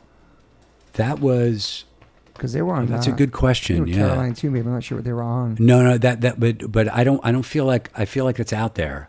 I feel like the Underdog Vanishing Point should be released and remixed and mastered. It'd be so incredible. That's a good one. It'd be so good. I think that was Caroline too. I'm not exactly sure. There's a few Carolines kicking around. The Warzone ones. Oh, dude, the Warzone ones. But doesn't Rev have that now? Isn't Rev doing that? Maybe they did. I think maybe Open Your Eyes was. I know like the hardcore music nerds can be mad at me. I'm not sure what like the Warzone's second Open Your Eyes was on. If that was Caroline. I want to do Straight Ahead. Yeah, why not? That's in your top 5. Working on it. That's totally doable. Working on it. Be a great one. And Token Entry was re-released on something too. I remember Token Entry was re-released. Yeah. It'd be cool to have like all your faves in there, man. It's those kind of like there's some real gems. I mean, we're doing Stalag 13. That record was super meaningful to me. Great record. I love that record. I used to listen to it all the time. That's right. What about SNFU? Because you sell their merch. Yeah, we're doing that. Okay, sick. Okay. I want to do like a documentary about Cheap Pig. Because talk about a character before his time. I mean, come on, dude. Incredible frontman, dude. Crazy story, too. Like, real fucking wild story. Yeah, that'd be sick. Like, so they kind of boil down into like a few buckets. There's like the all-time greats, like so I would put the Circle Jerks there, 7 Seconds there. Bad Brains would obviously be at the top of the heap. Cro-Mags, all these like world greats, like Mount Rushmore people. Yeah, and then there's like the kind of like really meaningful in their time and place kind of world, which would be like an SNFU. Yeah, and then there's like the records that like were one-offs, like Unity 7-inch. Wow. Like one-offs that were like I would fucking do Scream for Change tomorrow. I was just gonna say that. I would do Scream it tomorrow. For Change, yeah. Before it's like the sort of one-offs that really move the needle. Mm-hmm. Like that's its own category. Joe can get that. And so we're kind of trying to we're looking at them in those kinds of buckets. Screaming for Change. Would be so cool. The merch alone, dude. Yeah. How many fucking people had those shirts? I know. And Trust has a lot of really good merch too, good quality merch. Well, we realize also that like half of it is the iconography. Like the DRI guy, I promise you that more people would identify the DRI guy than ever heard the music. 100%. Even the Bad Religion logo, all those logos. Black Flag 4 bars, come on. Dude. How many tattoos are there at Black Flag 4 bars? So many. So it's Judge Hammers. There's so the iconography is a really important part of it. It really is, man. And kind of celebrating that. And there's a lot of infringement. Playboy Cardi showed up with this Circle Jerks Mosh guy on his fucking merch. Really? Yeah. Totally. Wow. Yeah. But yeah, well, shoot, man. Thank you for being here and telling your story and hanging with you. And it's been awesome. And thank you for you're an example to a lot of people. And you also tie together the themes of the shit that we all have experienced in a way that makes sense to people. It's really a unique thing to be able to do. Thank you. And it's created kind of like an aspirational path for a lot of people. Just the lifestyle and diet and, with a sort of hardcore ethic and friends and how important they are in their life. And I just thank you for doing that. Thank you, man. Well, thank you for being part of my soundtrack in my life too, man. It's great to actually sit down with you and hang out with you. And I've known you for like over 30 years and we've crossed paths, played shows throughout the years, but just your story and like, I'm so impressed by like the two different worlds you've been in, and you still, no matter what you're doing, you make time to go play with Judge. That's your family. That's your first in band, and you're a busy man with a family and businesses, and you live in a different life. But this is still, your roots. You know what I mean? Like and doing the Trust Records keeps you connected. Everything. It's all. I'm stoked to see what happens in the future for Trust Records too. Yeah, it's exciting, man. See. We'll keep you informed and come to you plug our stuff every once in a while. And I can't end the podcast without saying how much of a perfect hairline you have. You have such a good head of hair. There's so many people in the hardcore scene that have no hair, and somehow you have a good head of hair. It's crazy. Well, I'll take it, man. I'll take it. I'm hanging on to it, every last follicle. Yeah, is everybody in your family have hair or something? Like, my old man had a really good head of hair. Damn. My paternal grandfather was solely bald, but my old man had like a silver mane. Yeah. So yeah, it comes by. Does it trip you out sometimes, like how perfect your hair is? No, it's like you barely have any gray hair either. It's crazy. How old are you now? Are you 50 what? 51. Oh yeah, 54. Yeah. Yeah. Yeah, good hair, man. Hair. Thank you. Hair envy right now. At the end of the podcast. Take what I can. Shout out to Joe Nelson. Shout out to Trust Records. You can check out their website, obviously, and their Instagram. And what's the next release coming out? Do you know? It's we got the next SSD record on deck. Get it right. Okay. Oh yeah, that's right. Mike was talking about that. Coming in June. That's amazing. Yeah. 40 years later or something. So that's the next one. And then we have pipeline of good shit. Stalag 13 we got in the pipeline. Yeah. We got How about Ill Repute, like some Oxnard stuff? We have a list of those. Okay, too. yeah. Yeah, we have a list of Ill Repute was so good. Walter was so funny the other day. He's like, what about Rudimentary Peni? Gee, I remember them like, too. Oh my God. Yeah, so we always have a list. I have Crucifix is high on my list. Crucifix. Humanization and arms production, infination or its destruction. What about Crass? That'd be sick. Crass, I literally said to Joe, like, I'm like, Christ the album. I want to do Christ the album. Dude. Like, ultimate set. They're playing here too soon. Yeah, I know. He's like the OG. They're a hard one. OG vegetarians. They actually are anarchists. Yeah. They're hard to do business with. Yeah. We'll see what happens, man. We'll put the juju out in the atmosphere. See what happens. All right, thank you for being here, Cool. Pincus. Yeah, thanks. Bye, everybody. Appreciate it. I always ask my guests if they have any regrets. I personally don't have any regrets. Even when it comes to my tattoos, I have the silliest tattoos. Even my ET on my leg, it's still a childhood memory for me, and I love it. I've had tattoos on top of tattoos strictly because I wanted more tattoos. I started getting tattoos when I was 18. I'm 52 now, and I can't stop. I've had laser treatment before on something on my arm. It's 4 tattoos on top of each other. And that experience at that place was pretty fast. It was pretty cold. It was in and out, swipe the credit card. Don't really tell me much. Didn't give me much details or anything was going to happen. So I never went back. So as of most recently, I'm so lucky enough to have had 2 sessions at Removery Tattoo Removal. My tattoo on my arm looks like a big black blob. Is now super light. I've had 2 sessions. I have a long road ahead of me. None of this stuff happens overnight. You cannot take a tattoo up in one sitting. You have to be patient. And it's painful. They ice you up. It's super fast. To me, it felt like a bunch of rubber bands. But what's more painful than that is looking at something on your body that you think you're stuck with for the rest of your life. That sucks. But now for me, I'm really happy I started this journey. I'm slowly going to get this tattoo removed. I never thought in a million years I have any kind of real estate on my arm. I don't even know what I want, but it's exciting. I'm so honored to announce that One Life, One Chance podcast is now with Removery. Call 866-934-4570 or go to removery.com. Use TobyH20 and get $100 off your first session. One of the most experienced tattoo removal companies in the world. Over 600,000 removal treatments done. 100 locations. US, Canada, and Australia. State-of-the-art peak-away laser technology. Cryotechnology to reduce any discomfort. This is so exciting to me because all I do in these podcasts is talk about tattoos. From day one, if you've been listening to this podcast, talk about tattoos, talk about getting removed, talk about getting covered up. So this is such a perfect fit for me. Definitely check out One Life One Chance Podcast, episode 281. I have Carmen Brody, Mike McTurnan, and Dustin Ortle from Removery. And this is over a 2-hour conversation. People submitted questions. It's an incredible conversation breaking down the do's, the don'ts, the fears, process, the results, everything you could imagine about getting a tattoo removed. It's all in this podcast. It's an incredible episode. I appreciate them all coming out for it. So check that out if you want to learn more about Removery and what it's like to get a tattoo removed. Once again, go to removery.com or call 866-934-4570. Use my code TobyH20 and get $100 off. These guys are located everywhere. Try it out.